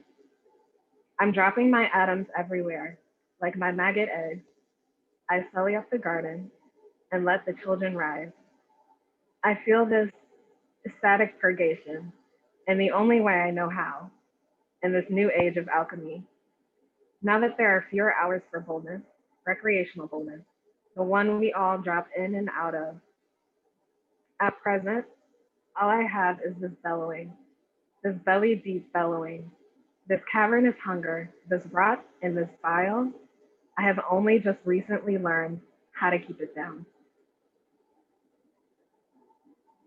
This next one is short and like very casual. I think at the time I was kind of frustrated with the demands of the demands that are put on the demands and value that's put on the female form and body. So I wrote this. It's called Wisp of Fucking Smoke. My whole idea was that the ideal body would be a wisp of smoke.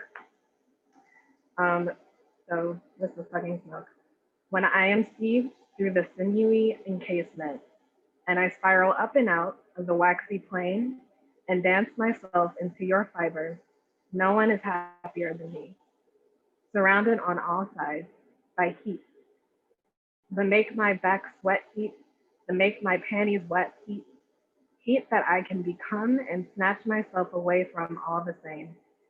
Because if there's anyone who truly cares, I cannot find her anywhere in here.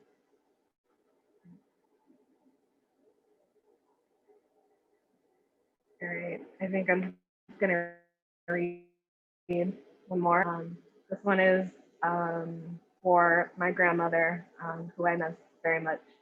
So it's called Visitation.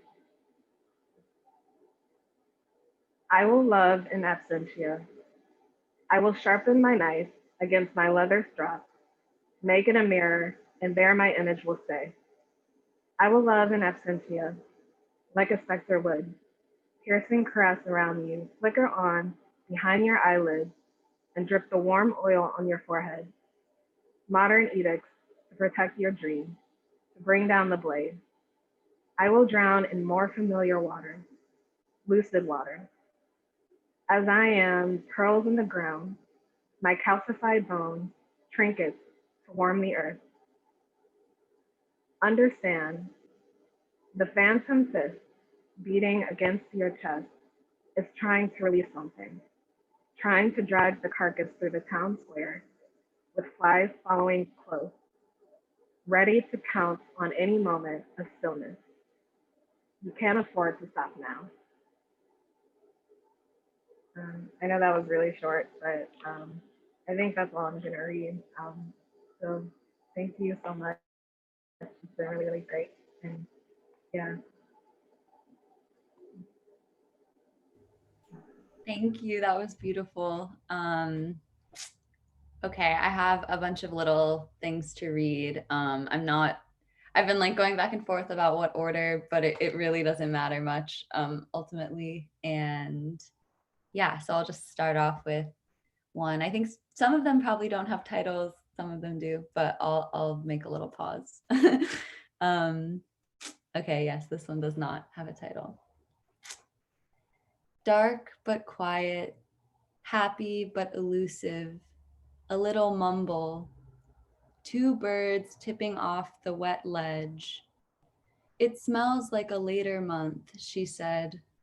Don't you love when it gets dusky? The air is a thick mineral. Happiness is so mysterious to me. I was born and now I can't stop getting older. I can't say the cycle will repeat itself in the way I dream about it. I am already wrapped in that delicate emotion, picking the mirror off the side of the street. It holds my face like a precious stone. I want to walk to the end of the earth, carrying the wall that circulates language. It makes language echo back to me, beautiful and strange, limping down the dirt path that connects my home to the cars on the road. I love the people who speak to me without knowing. They are many long bodies floating through space. Okay, that's one.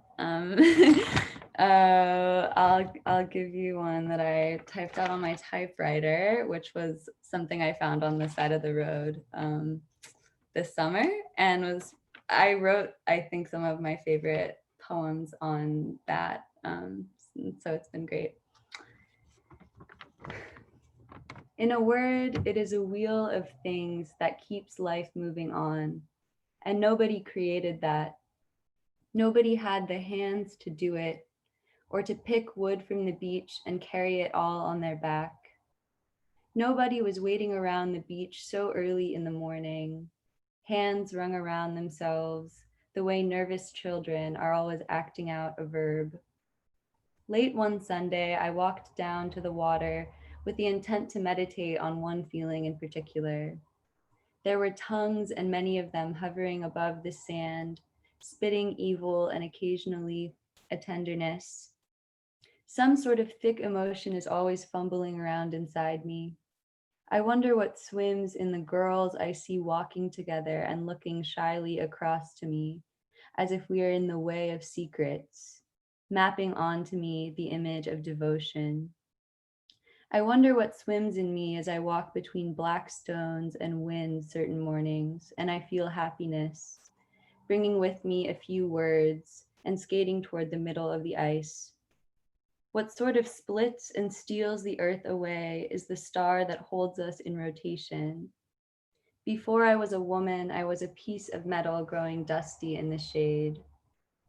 Where there is music and red nights and ash streaked through the clouds like a surrealist landscape, I was a woman, I was a woman, I was a woman. Okay, now I'll give you a little yearning poem called Time Flies.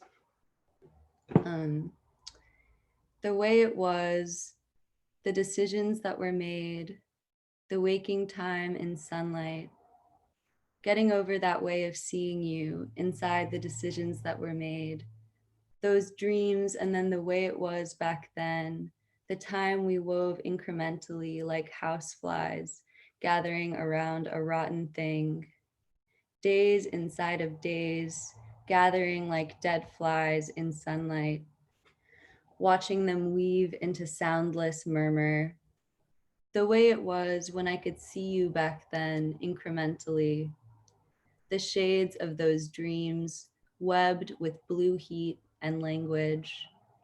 You knew the farthest you could be from home was out there in another collapsible image. It takes so long.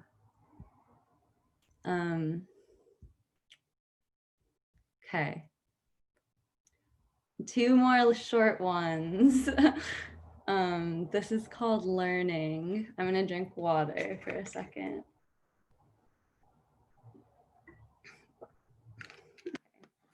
Happy National Coming Out Day to everyone, by the way. I'm wearing my little Keith Haring National Coming Out Day pin that I've had forever, even before, long before I came out in any way whatsoever, even to myself even, but still wore the pin, so. Anyway, okay, learning. I parked the wrong car in front of the wrong house, next to the wrong tree, beside the wrong lake, on top of the wrong street, underneath the wrong sky. When I stretched my arms and legs, they drooped to meet the earth's top layer. I took some aspirin to blanket the pangs. I read a book, and when that was over, I went outside. All around earth, I could feel the friends rejoicing. Children making faces at each other in the snow. They are taught the meanings of objects through sight and not description. They have no way of knowing that the day we lose our senses, the world will still be full of color. And I'm going to end with a poem I wrote collaboratively with a love person crush, long-term crush of mine, I would say. So I thought it would be fitting. We wrote it over quarantine. I wrote a stanza and then sent it to her, and she wrote a stanza. So here you go. A spring of blue rain makes the dusky end of love move from dark to light. Summer's curse is the live heart kicking at the ultrasound. How gorgeous to see and how gorgeous to let go into that deep pain. Whole neighborhoods become troughs for thirsty men and horses. Without speaking it, in the palm of the willow, they listen to birds. Thank you.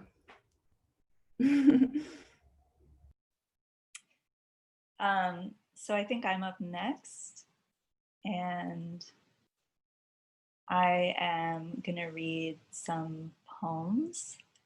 Hang on, I'm setting my timer to make sure I don't go over time. I'm gonna read a poem, and then if there's time, I'll read a second poem. But I also wanted to let everybody know that I'm gonna be reading at the next Cultivating Voices event with Anne McDonald. So I hope that you all join us on October 25th.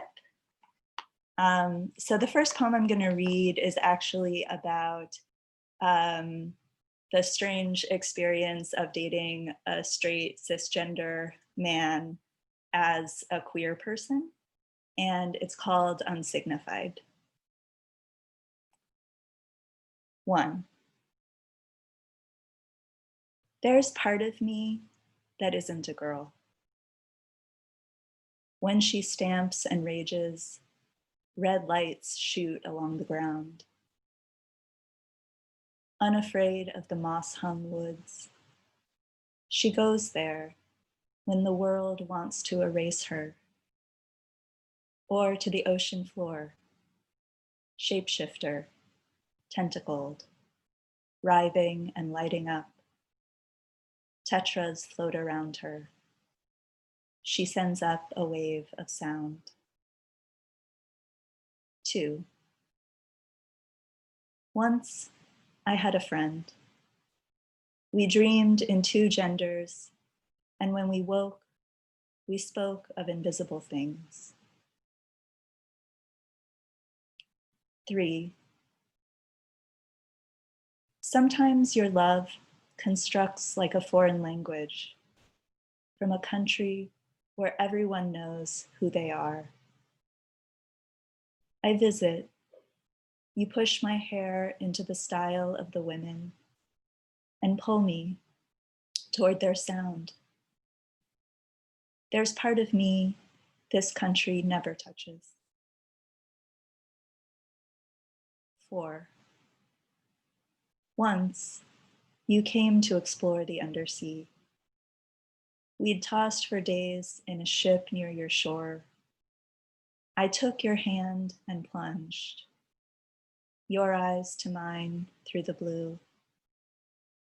You took a delicate tentacle into your mouth.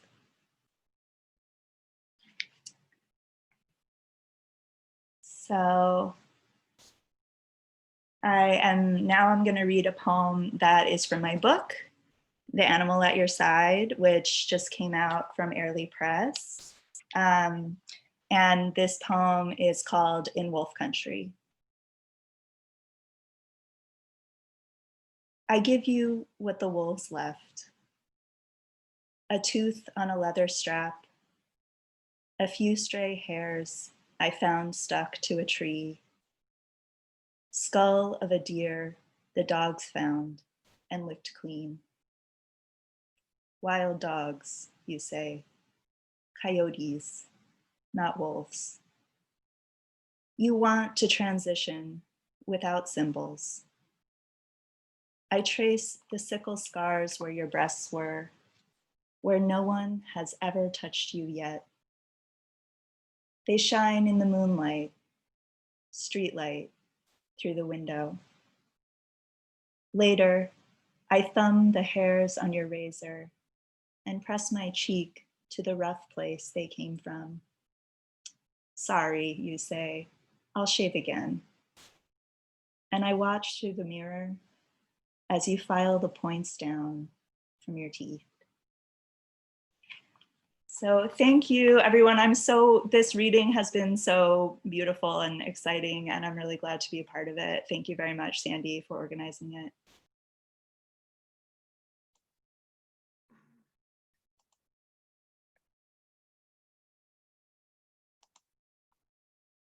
I'm next, but where am I on?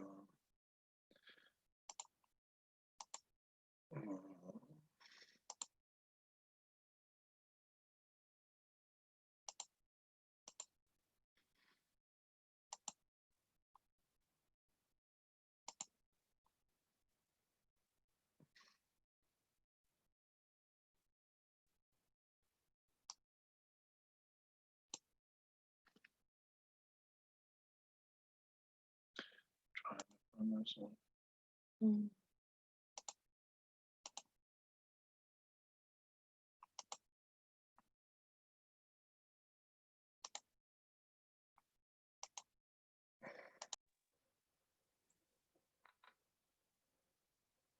Daniel Edward Warner is next, and he's clicking away with his fabulous Argyle sweater. I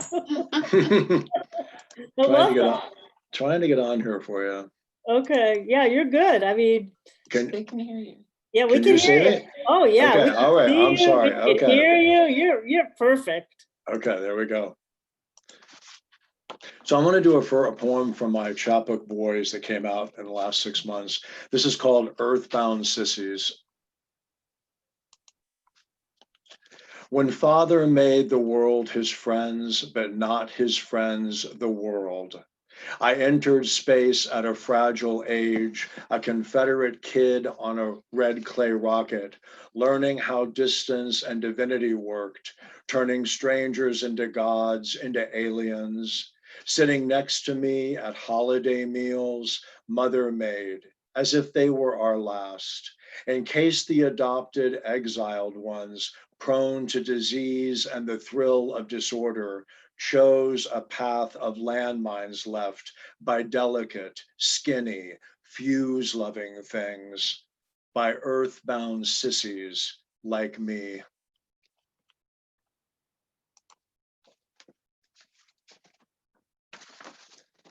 Two poems about the pandemic and being queer and old gospel music. 63, A Pandemic and Me. Queerer, my God, to thee, finds me cutting days into birthday brownies, kissing corners of poems with chocolate pecans, who give up the ghost on the easy way down this hallelujah shoots ladder of love. Oh, sister me in Jesus, my favorite flavor, not found among the choices in aisle number 3 at Safeway on Sunday in my Liz Taylor gloves, bringing baby blue back to harmonize with my face and its royal symphonic thong.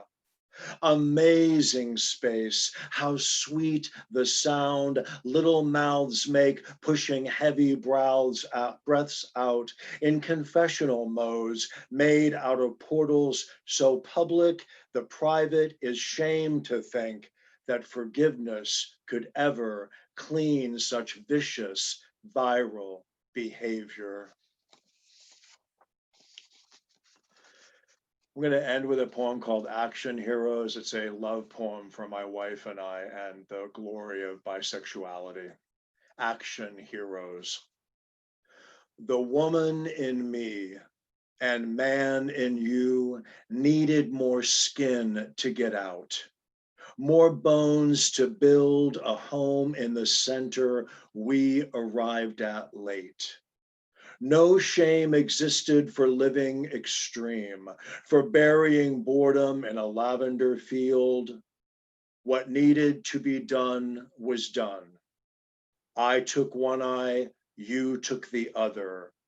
Gently bowing to kindness, turned violent streaks into circles of light, into halos of lock and load, where judgment's voice was cast into pigs, bleeding like the good book said.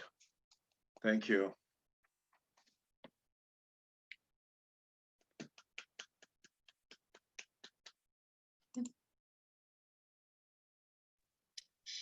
Thank you so much, Daniel. I always love hearing Daniel read. This is the second time, and Daniel read in our first new book showcase, the very first one. And let me show the new book, because you showed boys. So this is Waxing the Dents. There you go. Thank you. Okay, I'm gonna try to read 3 poems and then get off and move along and make space for our open mic. And we're gonna see if we can get Samari and April back at the top of the hour. I had the really good fortune to have a poem published in Impossible Archetype this summer. And I thought because Mark was here with us today, I'd read the poem from Impossible Archetype. Daniel was in the issue also. So yeah. Yep. So this is called Willows and Razors. And it's a weird sestina. Willows and razors. The moon needs no razor to smooth its face. I look out the window tonight at the willow, the shadows she casts like stones slicing across the sea in smoky morning fog, leaping from the tip of the water's edge. A tip to the world?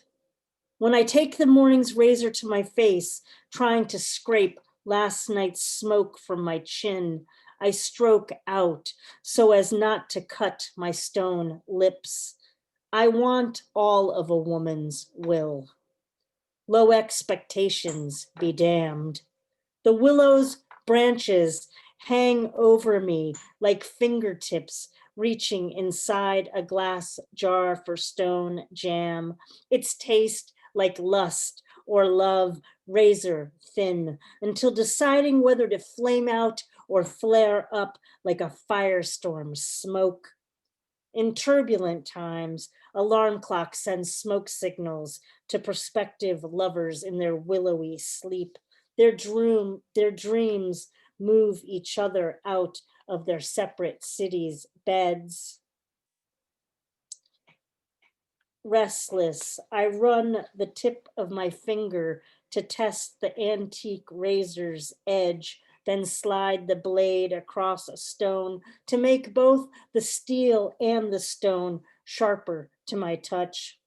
Will her body turn to smoke if I ask to kiss the small of her back? Will the razor's sharp desire cut through my will, lower my resistance to her? I ask so as not to tip my hand at an inconvenient moment when out of the blue, I may need to out myself as a recovering stone butch. I ask respectfully, like jars on countertops ask for tips. I ask my next door neighbor, a horse named Smoke, if he loves to gaze at the willow in my front yard as much as I love the razor's tip of its hat to my fresh smoked skin. My hand, now an outstretched stone, I will lower myself to any woman seeking razors. So thank you, Mark, for publishing that poem. This is a poem that's from Votes for Women, my debut collection from Salmon Poetry. And obviously it's perfect for today, as you'll hear from the title. Rigor on National Coming Out Day, Lincoln, Nebraska, 1996. I've been pacing the circumference of my classroom for weeks, rambling about story and the fictive line between truth and dare, and rubbing my hands together with broken sticks of chalk, preparing them to grip some thought like a high bar, caked white. My hands alone can't unveil their desires for certain motions. So I smack my hands against the board, leaving my prints, which include traces of other women's bodies. They replaced the words they could write, like the chalk outline of the corpse replaces the body.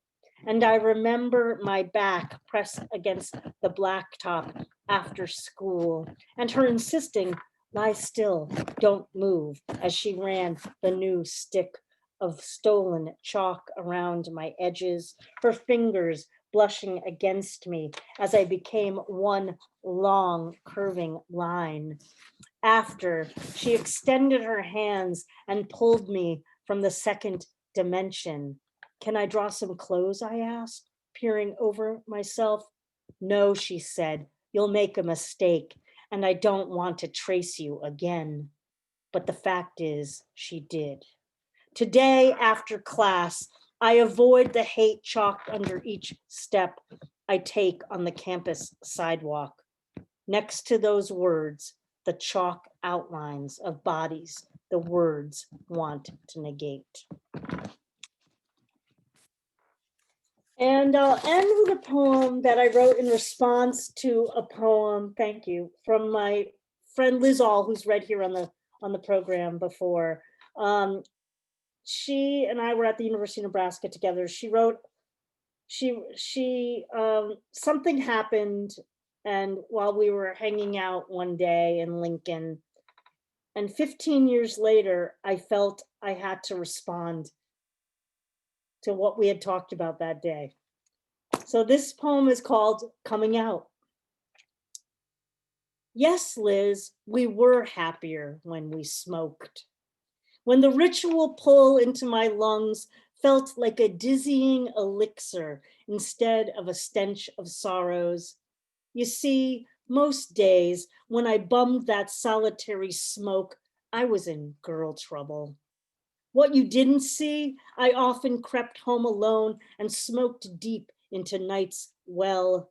Frantic for company, I would slink out under the sultry Nebraska sky and circle the block like a moth to the blinding lights of the 7-Eleven for a pack of Marlboros or two, run home and push stick after stick to my lips as if they were a crush of kisses. I wouldn't stop until the pack lay spent in a cellophane heap, then waking to the ashtray full, waking evidence of my torrid affair, my throat raw and nerves groggy. I would walk the lonely path to school, sometimes swearing under my breath because of the cold, other times chillingly quiet, shoving my hands into my pockets for warmth, whistling my icy breath to simulate the allure of smoke, finally meeting up with you for that first nicotine drag and your familiar face, steadying me, encouraging me to keep on in light of all the smoke in every inscrutable feminine face. Thank you. That was a long time ago, and I'm glad. Well, it sometimes still seems inscrutable. Well, folks, we have reached the end of our second hour. It goes so quickly. You are with me, Sandy Unone, your host of Cultivating Voices live poetry. We are getting ready to head into the open mic. I want to thank profusely our fabulous second hour poets that followed our astounding first hour. And in our second hour, we heard, although abbreviated, the soulful April Lee Fields. I hope we're going to be able to try again just in a few moments. Tara Hardy, Mark Ward, Ayana Wimberly, Nadia Niva, Megan Alpert, Daniel Edward Moore, and a few from yours truly. Thank you, Tara. You're listening to our National Coming Out Day Poetry March. And I want to remind folks that if you would like to support our work today, our labor today, you can donate to Lambda Literary. Many of our readers have connections to Lambda Literary, and so we thought it would be appropriate to encourage donations to LGBTQ plus literature today. And also check out the bios for those of our poets who have books. I know many of them will have books in the future if they don't already, if that's their aspiration, of course. Well, we're going to close our poetry march. I always love to have a true open mic where folks randomly sign up, and we're going to close our open march with our poetry march with our open mic today. I am really pleased that we're welcoming poets from Canada, Ireland, the Netherlands, Norway, and the US. And we have our extraordinary host for the live open mic, Riley T. McCutcheon. Before I introduce Riley, I'd like to see if Samari and April are able to join us and try again from that first set. And I am here and I can join you. yes, okay, very good, very good. I'm so sorry. I'm also. You have no, you're also good. All right, so let's have April start us off the top of the hour, Samari, and then I'll come back and I'll introduce Riley, who will get us started with the open mic. And thanks to the both of you for your, your spirits. And thank you. Stick to it. Stick to it. We were heartbroken. We were heartbroken when it froze. Oh, I don't know what happened. My phone just like decided to turn off. So yeah. All right. I'll just consider it an intermission. So I'm April Lee Fields. I've got I'm a spoken word artist, obviously, and I've got some music here from my band artist Twigman, and I'm going to read a poem about my first encounter with a girl, and I'm just going to do the latter half. So 1 second. I remember. I don't know where we left off, but.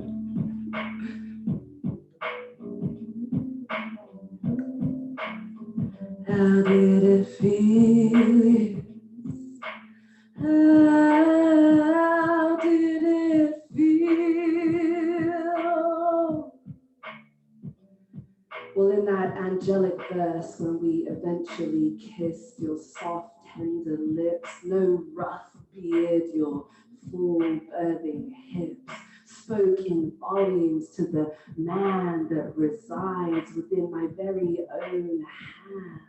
And did my mouth as wondering as it was through our lust and our love taste like last night's gin pressed upon the skin of she who does not drink or smoke. She was purity. Well, she was purity above all sin. How did it feel when I discovered your cave of secrets, and I was sure that Aladdin and Jasmine, they don't got shit on this, but somehow you felt so different to me, but still the same. And it was dark, but I too was smiling, girl, gliding down your caramel thighs and resting my breath in between the hot lava of your legs. The hot lava of your legs. Hot, hot, hot. And I wanted to know how you tasted, and I wasted not a second longer in this lover's limbo. And pears and apples were becoming of you because you tasted, girl, you tasted like a warm summer's day. And a warm pulse of gaiety breaking over the different sexes that pulsed within me.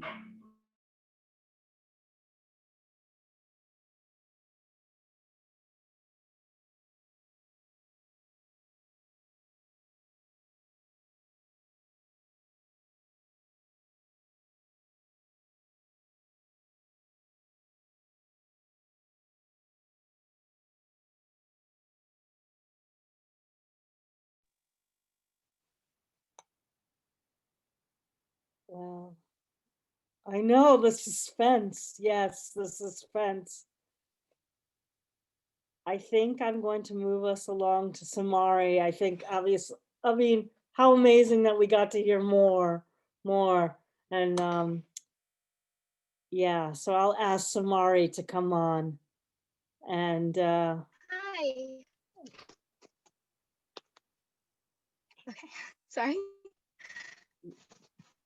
Thank you for having me again and giving me a second chance. I'm sorry, it's just audio this time. Okay. I'm praying to all the gay gods there are that I can do this reading right now. My gayness will sustain me. Okay. This first poem I have is called Molt, and that's the one I was cut off reading. It is for someone called Persephone. And I love her very much, and that's why I'm reading it, because I'm very gay. Okay. Again, it's called Molt. Count them, name the scars, the tally marks, how quickly birds can fall without their feathers. Listen to me preach.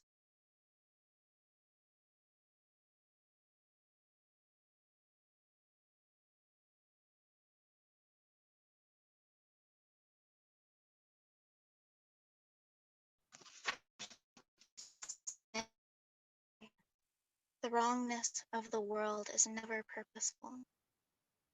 On the way down and down, I raise my voice to a hymn. The rhythm of my breaking bones is danceable. Prove me wrong. You have thought my scream was a song, and is that so wrong? But what's that make my songs? If it doesn't stop, when will it finally rot? When will I run out of feathers to pluck? When will the devil stop saying my name? When will it end? When will the world find me in the cubit's hand? Can you even remember who I am without unlink to the record scratch of a busted, bleeding decency that I give? It's all love, and when will this monster child behind my smile and love them too? When will you hold the torture at shoulders and their sorrow without becoming both the monster and the pain? I'll never be beautiful. I'm in pain, and my skin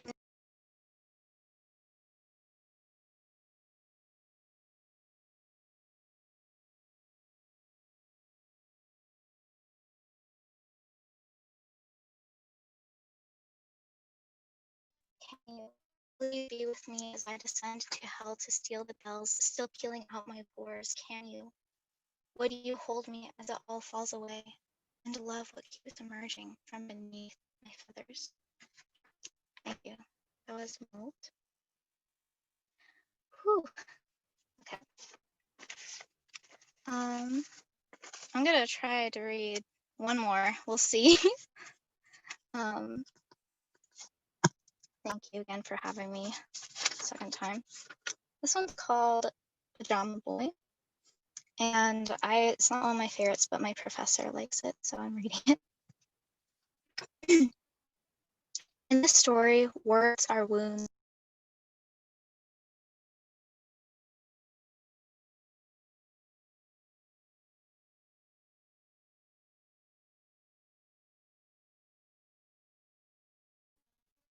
And blue pajamas made them rhyme, like a song he couldn't help but sing along to. Where did he go? I heard him, but I never heard his voice. I followed him down the hall, but he never said a word. He did not wound me. He came to me when he raised a finger and put it to his lips. Where did you go, Pajama Boy? Please hold my hand so I know the way back to myself, so I know I'm real. He never wounded me. I heard rumors that I existed, so I followed my Pajama Boy across the porcelain, between our home and the outside. Do you remember what comes next in the story of the porcelain? It breaks. Silence is beautiful, but it breaks. What happened to my Pajama Boy?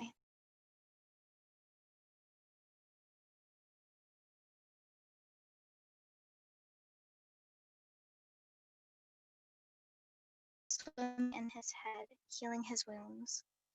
He was saying my name, so I moved the finger from his lips and held him as he screamed. I think that's all I have today. Thank you again for having me a second time. thank you, Sam. We're gonna have to have you back again in April as well.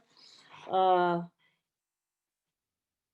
know, we give it the old try here, you know. So beautiful. Thank you. Thank you both. All right. I am so happy now to introduce our host for the open mic. Our open mic readers who are joining us from literally all over the world have been with us for the past 2 hours, waiting to come onto the open mic to share their poems with us. And I'm really grateful, and I can't wait to hear all of you. Thank you. And I'm really excited to be able to introduce Riley T. McCutcheon. Riley is a hybrid writer, an interdisciplinary performer, community educator, and 2018 Lambda Fellow in Poetry. See, we have so many people with connections to Lambda Literary.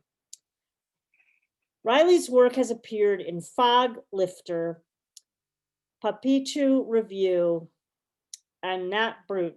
Riley earned a dual genre degree, MFA in creative nonfiction and poetry from Antioch University, Los Angeles, and teaches writing at Hugo House. Their debut collection, My Ugly and Other Love Stories and Other Love Snarls, was published in 2017 by University of Hell Press. And I think I said it the last time, that's a heck of a name for a press, University of Hell Press. Riley resides in the unceded lands of the Clackamas and Cowlitz peoples, where they cast spells in text and flesh and sweat. Thank you for hosting the open mic, and welcome.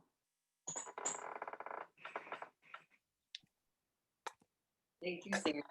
And thank you for hosting the first 2 hours and for all of the wonderful curation and holding space work that you do. I don't want to talk for too long before introducing the poets at all, but I've been sitting here listening to all of this amazing work and thinking about the history of coming out and just how incredibly generous an act that is to the people that we do that for and to the people who have done that for us and with us. It's wonderful. And like, how beautiful is it and resonant to be sharing poetry with each other as like a tradition of that, as a symbol of that, because it's another sort of intimate, vulnerable, brave sort of sharing to do. Which is great because we're going into the open mic section, which there's a couple people who have not shared at this open mic before. So coming up for the first time, that's also really, really brave. So these folks are really brave, and their words are gonna rock, and I'm really excited to hear them. First up, we have Mila Vanderhav, and I'm really excited to hear what Mila has to say. Thank you so much. And first of all, it's been a wonderful couple of hours. I'm honored to be marching with you guys. I have one poem I want to read for you, and I'm going to try and share my screen because I've been exploring all these possibilities this new medium gives us with poetry. And this poem is my take on The Hero's Journey by Joseph Campbell, and then the girl version. And it's called Give Me 1,000 Faces and I'll Wear Them All.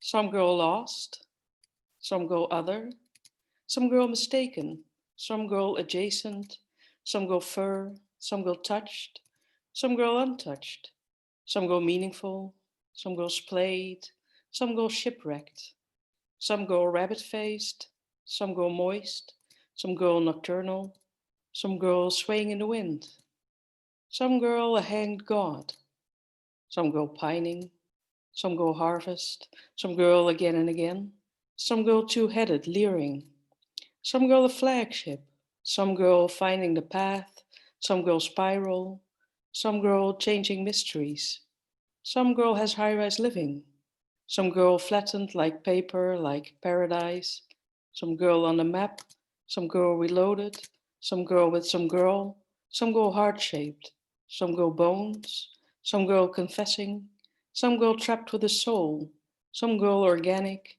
some girl running foul, some girl with eyes of honey, some girl sore, some girl hunting call, some girl come morning, some girl cash flow, some girl in the system, some girl herself, some girl rain dancing, some girl flower bed, some girl parlay, some girl fearsome fearsome, some girl trapped, some girl misreading, some girl writing some girl a song, some girl missing the gentlest, the earliest, some girl winning, some girl straining, some girl a mask, some girl a letdown, some girl a believer, some girl moonshine, some girl, no matter what.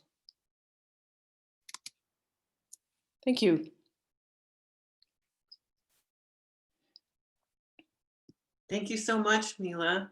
I totally wrote down some girl fearless, or I don't know if it's fearless or fearsome. No, it's fearsome. Some girl fearsome, fearsome. So I'm like, I need that. I don't know when or where I will need it, but I needed it. So I'm sending it to you.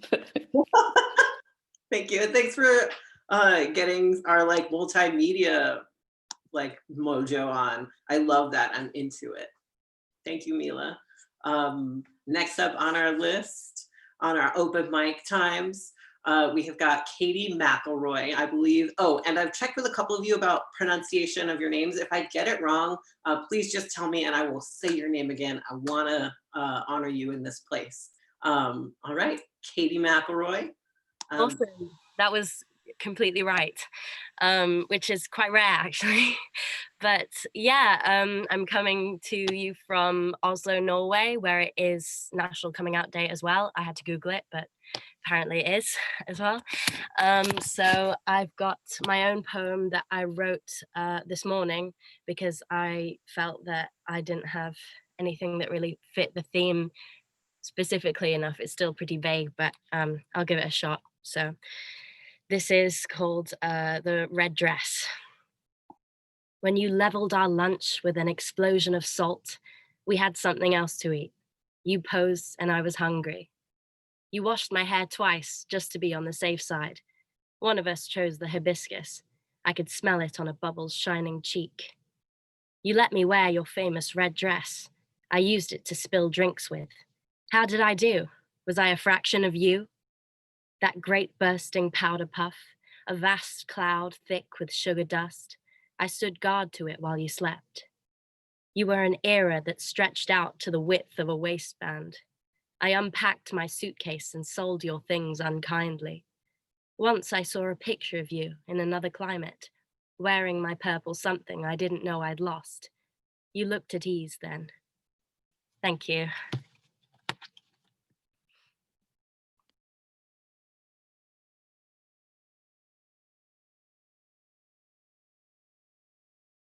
Oh, I was on mute there.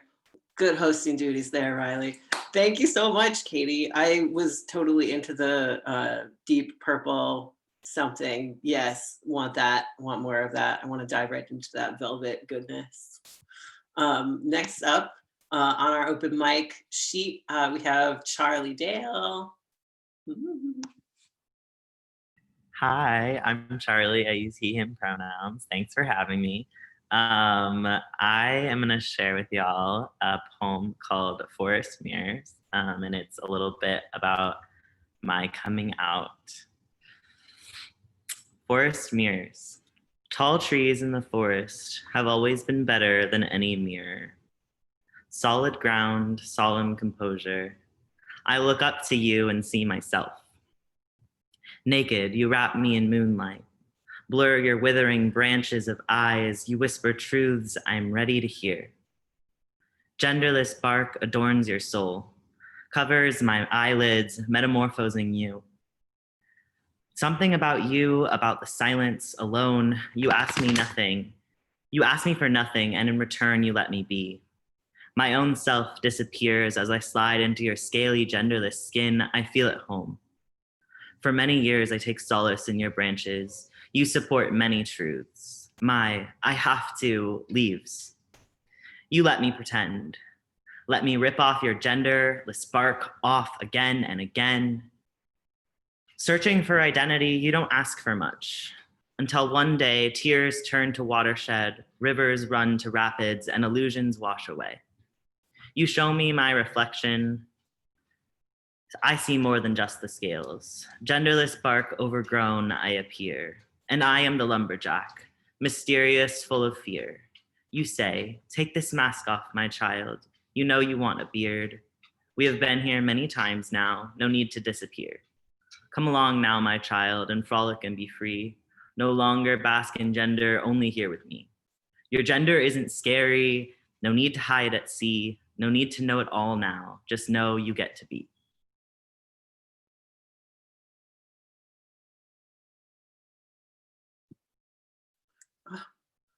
Charlie, that was lovely. You are the lumberjack. Yes. Yes. And thank you for all of your like chops and words. Yes. I think if I'm reading this correctly, the next poet on deck, this is their first time sharing in this space. And we're very excited to have them. This is gonna be Sullivan Jordan. Welcome. Hi. My dog's eating a slice of pizza. Oh no. He already ate. He ate a lot of pizza. Okay, but we're okay.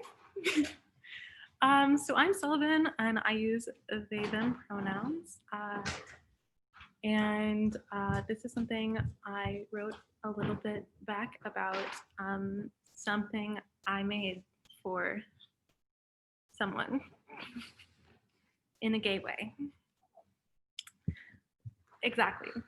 Scandalous. Okay, so this is called To Answer Your Question.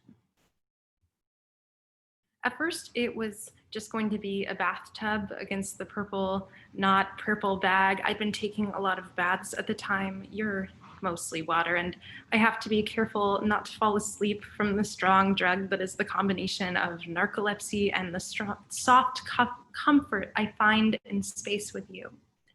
And in late nights, when we're alone, it feels like I'm just floating, surrounded. And a hammer because you're hard and sturdy on the tool belt of a wandering butcher, the intersection of metal and wood, and I might be scared to sleep with you in my bed. I could roll over and get bruised, but I know how safe I'd feel with you there.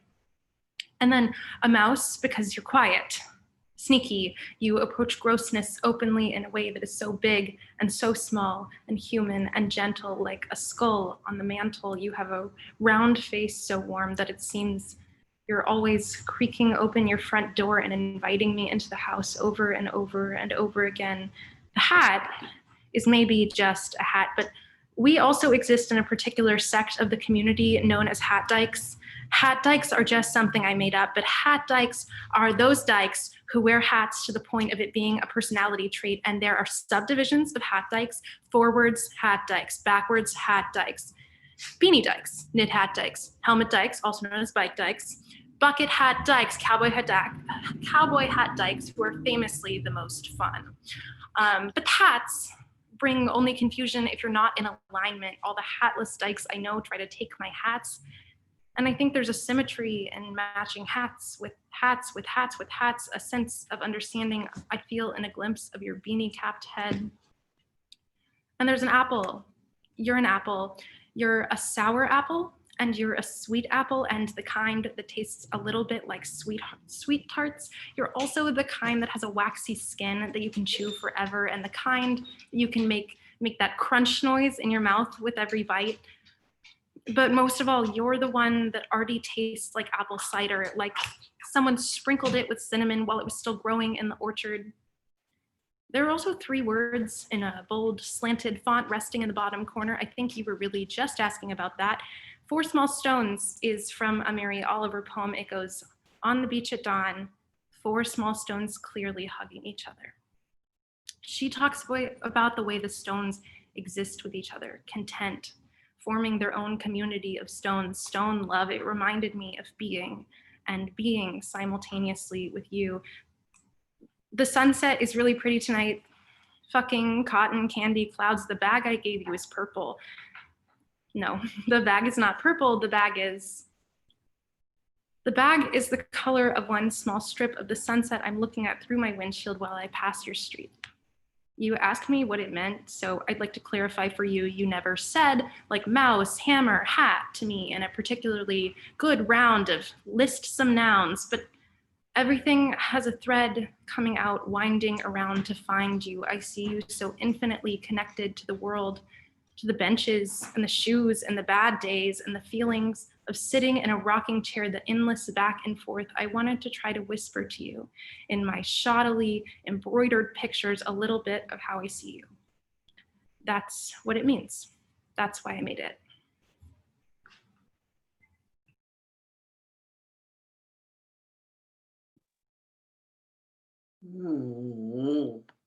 Thank you, Sullivan. Hat dykes are real, 100%. Do you see Sandy dancing her hat right now? Yes. Thank you for taking us on that winding journey. I was there the whole way. My goodness. Sandy says Sullivan needs to come back, and Sandy is right about that. I just want to revel in that. But this was like a bath in the beginning, but we're gonna keep moving on. This is the open mic section, just fast and loose. Next up, we have Ara Morgenstern.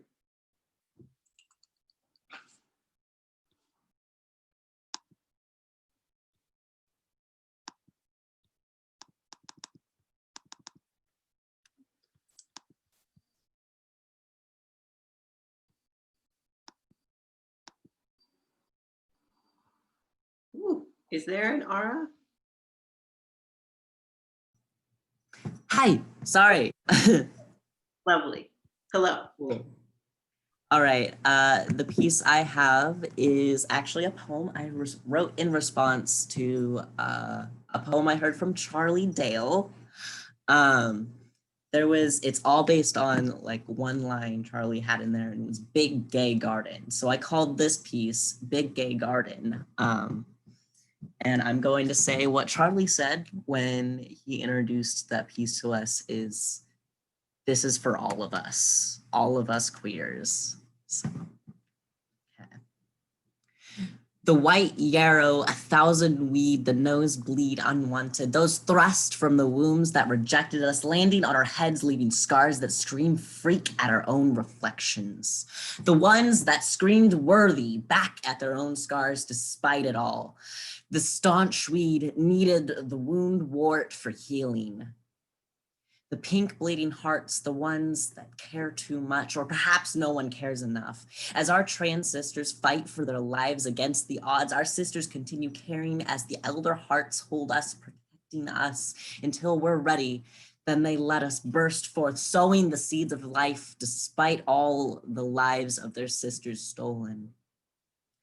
The light blue forget-me-nots yielding his small flowers, begging to be seen past all the erasure, for they know they are beautiful.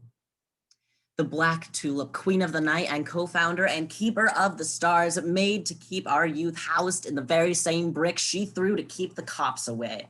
The brown trunked oak, she who knows what strength is, she who fought for survival, she who followed the path reaching for the stars like her drag queen family that brought her in. The red roses, those that know we all have a right to basic needs, the ones that know no life is less valuable, our comrades.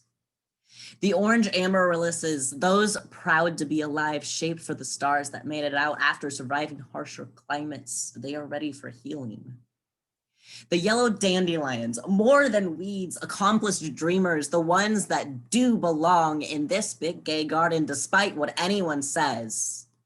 The green cacti, those that took so long developing their protection, their sharp exterior with a sweet inside, the ones that embraced their natural protection, all in the name of survival in the middle of the desert. The dark blue hydrangeas, those promoting peace among our rainbow flowers spanning the entire color wheel, those that know this garden is for all of us wandering souls. The purple irises, those before us that laid the way for each unique flower, let their spirits watch over us, always guiding us. Thank you. Thank you so much, Ara. I'm going to do something that I was saving for the end of this because it feels so right after your piece. Because it's a calling in and a channeling and an honoring. And I just wanted to take a moment to both like honor the ancestors that came before us, who came out in ways that made it possible for us to come out, and also have like removed barriers, and we don't have to come out about some things because of them anymore. And in Ara's poem, you were referring to Marsha P. Johnson, like, yeah. And I want to take a moment to acknowledge those ancestors, as well as the people we'll never meet because they're in the future or because they're too distant, who are also coming out in ways that are brave and needed. So let's take a moment for that.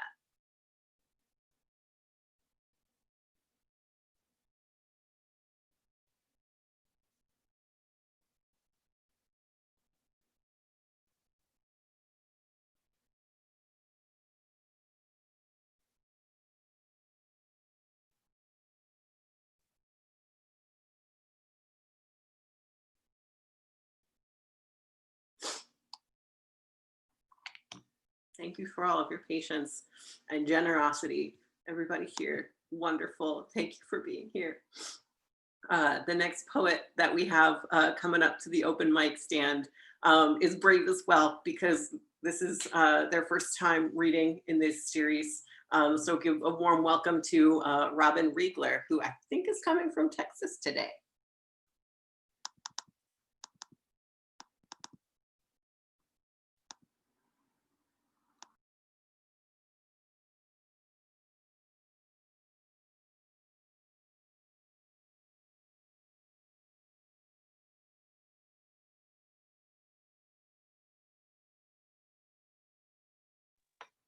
Riley, I don't see Robin on the screen.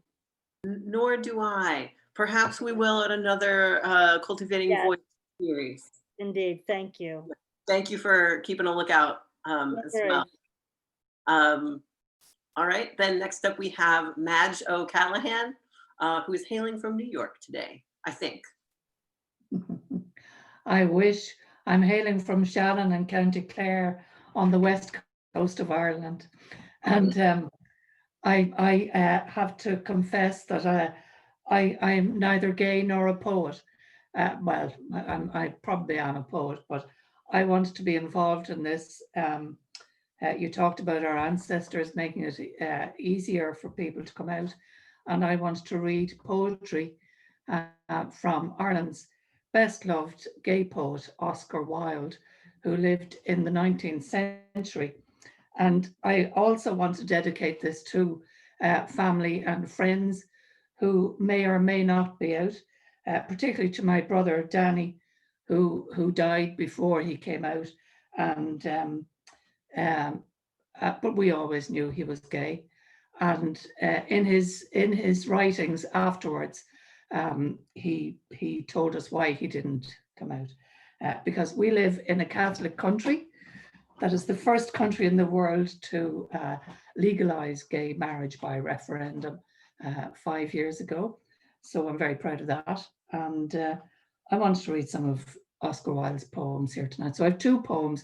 Oscar Wilde was more noted for his plays and his prose, and his poems are very, very long, you know, like 39 pages long and 25 pages long, and that sort of thing. So I have two short poems. I won't read any of the long poems tonight. The first one is to my wife with a copy of my poems, it's called. I can write no stately poem as a prelude to my lay. From a poet to a poem, I would dare to say, for if of these fallen petals, one to you seem fair, love will waft it till it settles on your hair. And then wind and winter harden all the loveless land. It will whisper of the garden, you will understand. That's his first one. The second poem is called Magdalene Walks. And after gaining the Berkeley Gold Medal for Greek at Trinity College, I'm reading this, I don't know this, at Trinity College, Dublin in 1874, Oscar Wilde proceeded to Oxford, where he obtained a demyship at Magdalen College. He is the only real poet on the books of that institution, which I think is really interesting. So this is called Magdalen Walk. The little white clouds are racing over the sky, and the fields are strewn with the gold of the flower of March. The daffodil breaks underfoot, and the tasseled larch sways and swings as the thrush goes hurrying by. A delicate odor is borne on the wings of the morning breeze, the odor of deep wet grass and of brown new furrowed earth. The birds are singing for joy of the spring's glad birth, hopping from branch to branch on the rocking trees, and all the woods are alive with the murmur and sound of spring, and the rosebud breaks into pink on the climbing briar, and the crocus bed is a quivering moon of fire, girdled round with the belt of an amethyst ring, and the plane to the pine tree is whispering some tale of love, till it rustles with laughter and tosses its mantle of green. And the gloom of the wych elm's hollow is lit with the iris sheen of the burnished rainbow throat and the silver breast of a dove. See, the lark starts up from his bed in the meadow there, breaking the gossamer threads and the nets of dew, and flashing adown the river a flame of blue. The kingfisher flies like an arrow and wounds the air. That's it. Thank you.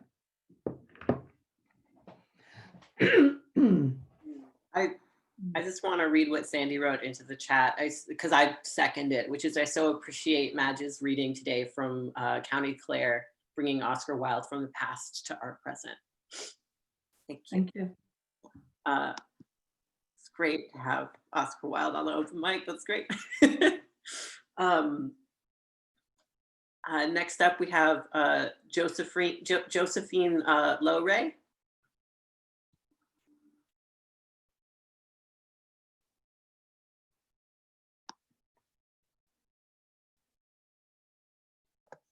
Thank you very much. That was very beautiful. And hello to everyone. I'd like to read a poem which is a true story, and it happened in North Dakota a few years ago. They stand among the people on sacred land, among the women and the elders and the children and the men on horseback. They are one among them, but these are not their sacred lands. Not their women, not their elders, not their children, not their men on horseback. They stand as one among them to save the sacred lands. They are fearless, they are strong, unstoppable. And when the call came for help, the call for healers, they gathered up their medicines, milk thistle seeds, burdock, dandelion, angelica, elderberry, and went to stand on sacred lands with the women and the children and the elders and the men on horseback. They are not terrorists, they are not rebels or the enemy, although they stand against the enemy. The men in black, the men with clubs and guns filled with gas and rubber bullets, the men with cannons of water to blast in temperatures near freezing against the unarmed women and the children and the elders and the men on horseback who fight back with words and prayers to save the sacred lands, to protect the sacred mother, to keep the sacred waters blue from running black. They stand fiercely, and yet they are not terrorists. How do I know? I know, for they lived with me. They lived in me. For 42 weeks, they lived within me. And the doctors listened to the heartbeat and told me it was a boy. And I felt the stirrings within me. And I thought you were a girl. And we were both wrong and both right. For you are both, and you are one. And now you stand. You stand on sacred ground among the women and the elders and the children and the men on horseback. And you try to save the land, the sacred land. And I'd like to follow up with another little piece. And it's not really a poem, I guess it's prose. There's a photograph of you taken when you were being arrested in that office building, you and the other protesters trying to stop the oil company from infringing on Indigenous land.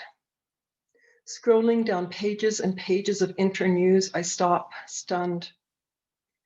You, fearless, brazen, I almost don't recognize you. I pieced together the rest of the story later, learned that the cops had struck an elder woman, that their clubs and boots had struck your lover, that you too were hit, clubbed and kicked in the ribs, and you became almost feral in your defense, not of your own body, but of those women with whom you share such kinship. Sometimes I feel too small in the task of being your mother, underqualified. I bore you, I birthed you, nurtured you, and watched you take your first trumpeting steps, held you until I could no longer distinguish your smell from my own. You were reborn when you went out to the West Coast, rebaptized, reformed, with a strength against injustice, a strong sense of wanting to right wrongs, with a determination of a lion, the pride of a lioness. Thank you very much for listening.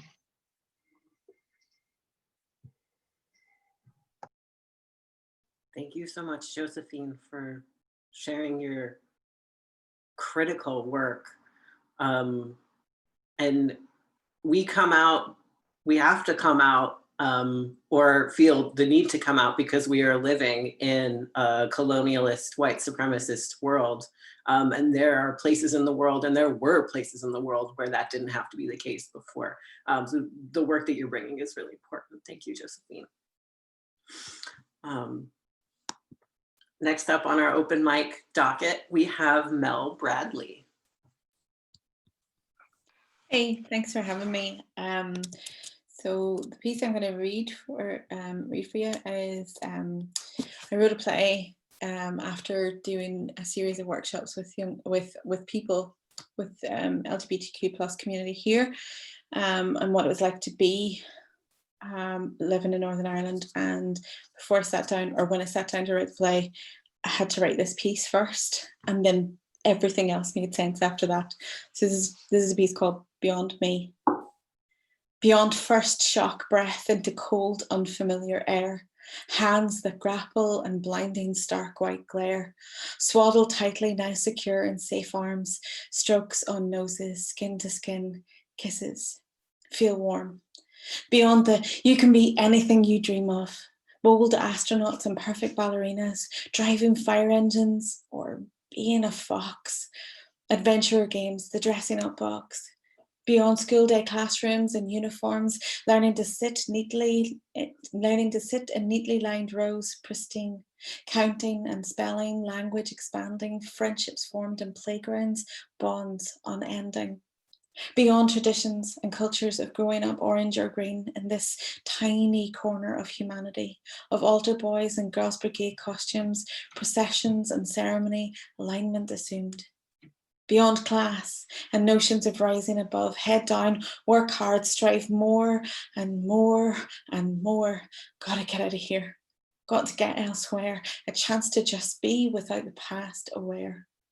Beyond experiments and identity, trying to find the one that fits flawlessly, expectations set, ideal prescribed, I need to belong to find the right tribe. Beyond performing self to the outside, rehearsing gestures for the mirrored gaze, practice faithfully, guarded and in style. Straight back, tummy in, chin up, lips part, smile.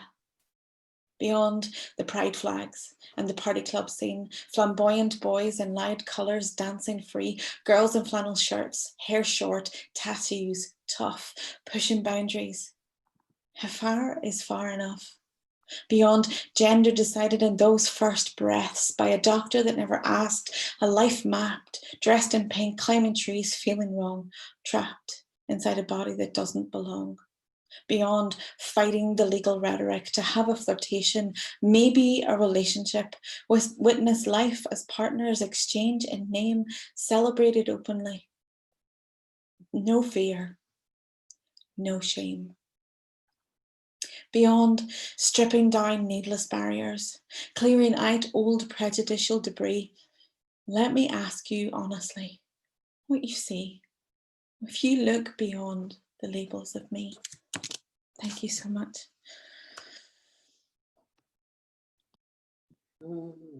Thank you, Mel, for just for calling in possibilities of places and times just to be. It's wonderful. This is our final reader in the open mic section. We have Arly Perez. Thank you so much. This is also my first time joining you. I'm very nervous. It is my second time reading ever in my life. I'm just going to jump in. Okay, this is called Flaming Waffles, a bilingual breakfast apocalypse with footnotes. I set my waffles on fire this 2020 morning, an accidental metaphor birthed from insomniac haze, crossed with CPTSD, translated into edible indifference with a side of post-Bama dreary hope. Me despierto feliz, I wake happy, or so I think, sheathed in neon orange boxer briefs, sans custom-made chest binder because it's too damn tight. Anti-patriarchal revolt simmers and Black trans lives matter, but being genderqueer shouldn't have to hurt at home. Unrestricted in a satin bathrobe, mismatched to yesterday's socks, I approach the adobe kitchen to consider gluten-free gringo pastry with freezer burn. It's a step up from fuzzy jarred salsa over catfish last night, so I slip 2 ice-encrusted industrial discs into the horno set on broil. Smiling at my own resilience, si se puede, I splash a sponge through murky suds over last week's dishes, blithely self-confident, as mild dissociation sabotages my toaster-ready breakfast. Forest fires raging over new Mexican mountains waft smoke into my aching sinuses as I daydream a pretty, pristine house to soothe my herniated spine, inflamed uterus, and shattered dreams. Ataque de nervios, mi desayuno. Panic attack, my breakfast. 2 charred toaster waffles would be a pathetic Sunday brunch, but the left caught fire in protest. Leaping red tongues straining toward the ceiling.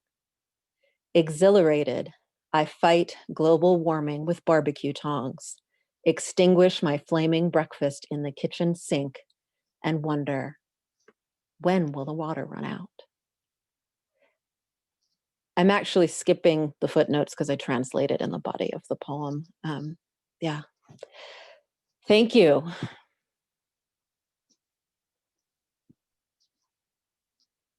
Thank you. It was beautiful, the blending of sort of magical and everyday. Yeah. And the necessary, the heavy. Yes. I want to thank all of the open mic readers today. Y'all made this super easy for me.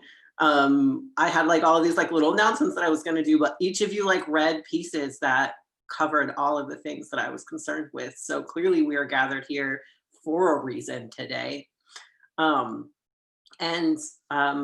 Because we have a little bit of time, I'm going to take a big risk and read one of my pieces. We do have time. It's fine, Riley, do your thing. I like to think that this poem has different names on different days. And today I think the title of this poem is this is basically for like cis people who think my coming out is for them.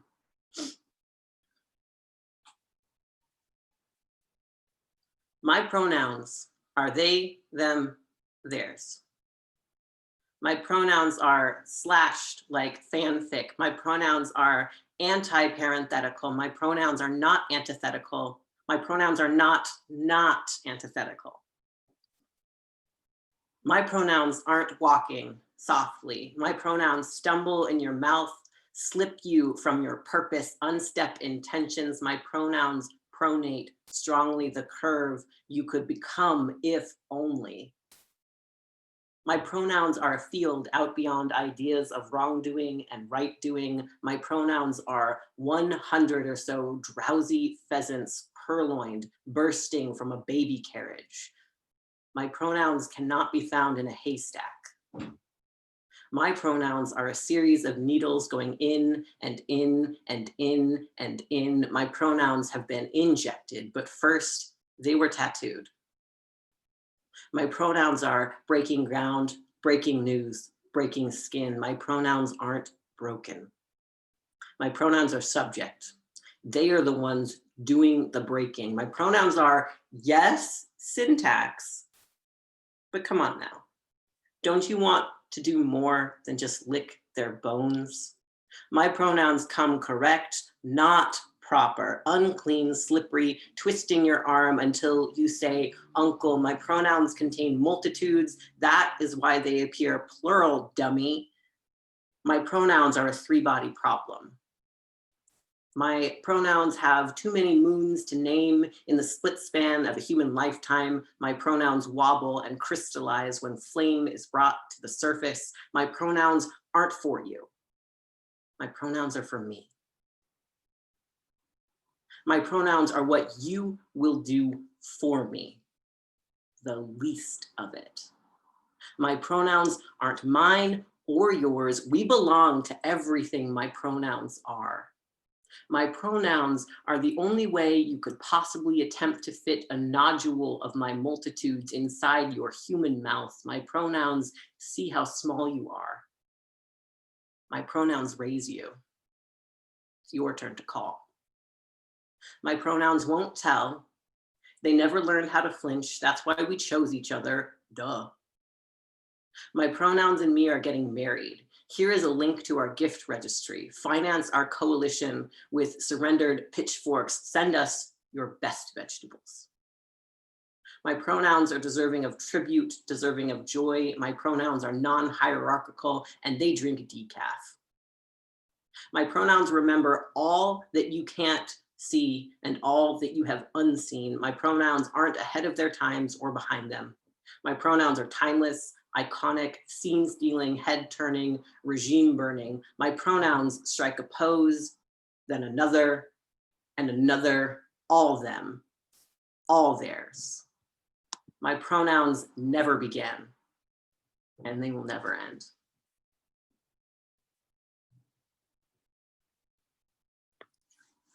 Yay! Woo! We did a thing! Everybody unmute. Let's give ourselves a big round of applause. All over the world, you all are. Happy National Coming Out Day. Happy National Coming Out Day. International. International Coming Out Day. International. It indeed has been international. I also want to recognize that tomorrow in the United States is Indigenous Peoples Day, which so we really had a bridge to that day tomorrow that lifts more peoples up. First of all, thank you to everybody in the open mic. I love the open mic so much that I can't not have a special event without having an open mic at the end of, as the way to crescendo to the end of the event. So I thank all of you for being here and an invitation for each one of you to come back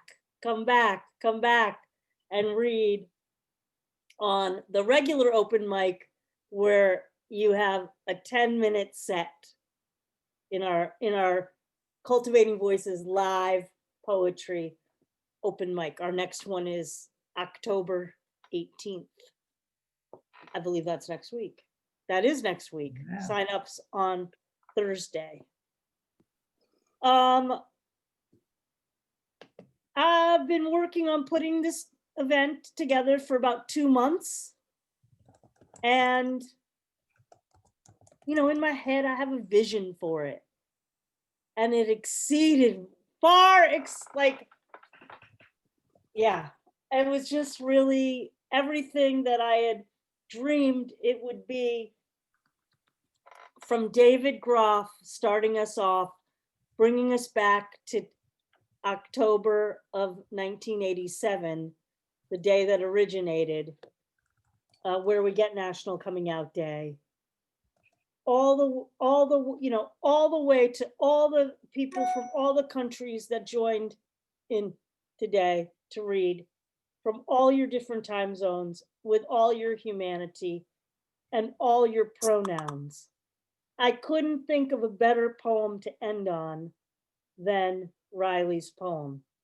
So a huge thanks to Riley for hosting the open mic.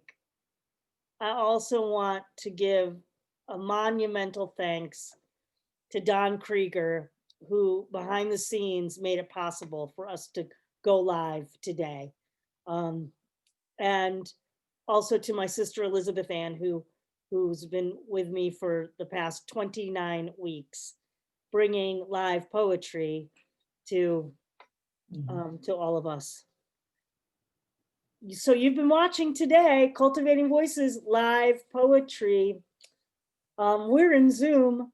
Many of you are watching on Facebook for our October special event, our National Coming Out Day Poetry March.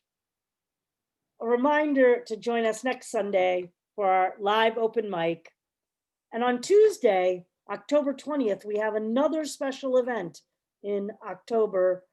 A reading with poets from Longleaf Press will be joining us. And we'll close out the month of October with our popular new book showcase featuring 3 poets, Megan Alpert, who you heard today, with her new book, Patrick Dodge from the UK, and Anne MacDonald from Ireland. Well, I'm Sandy Unone.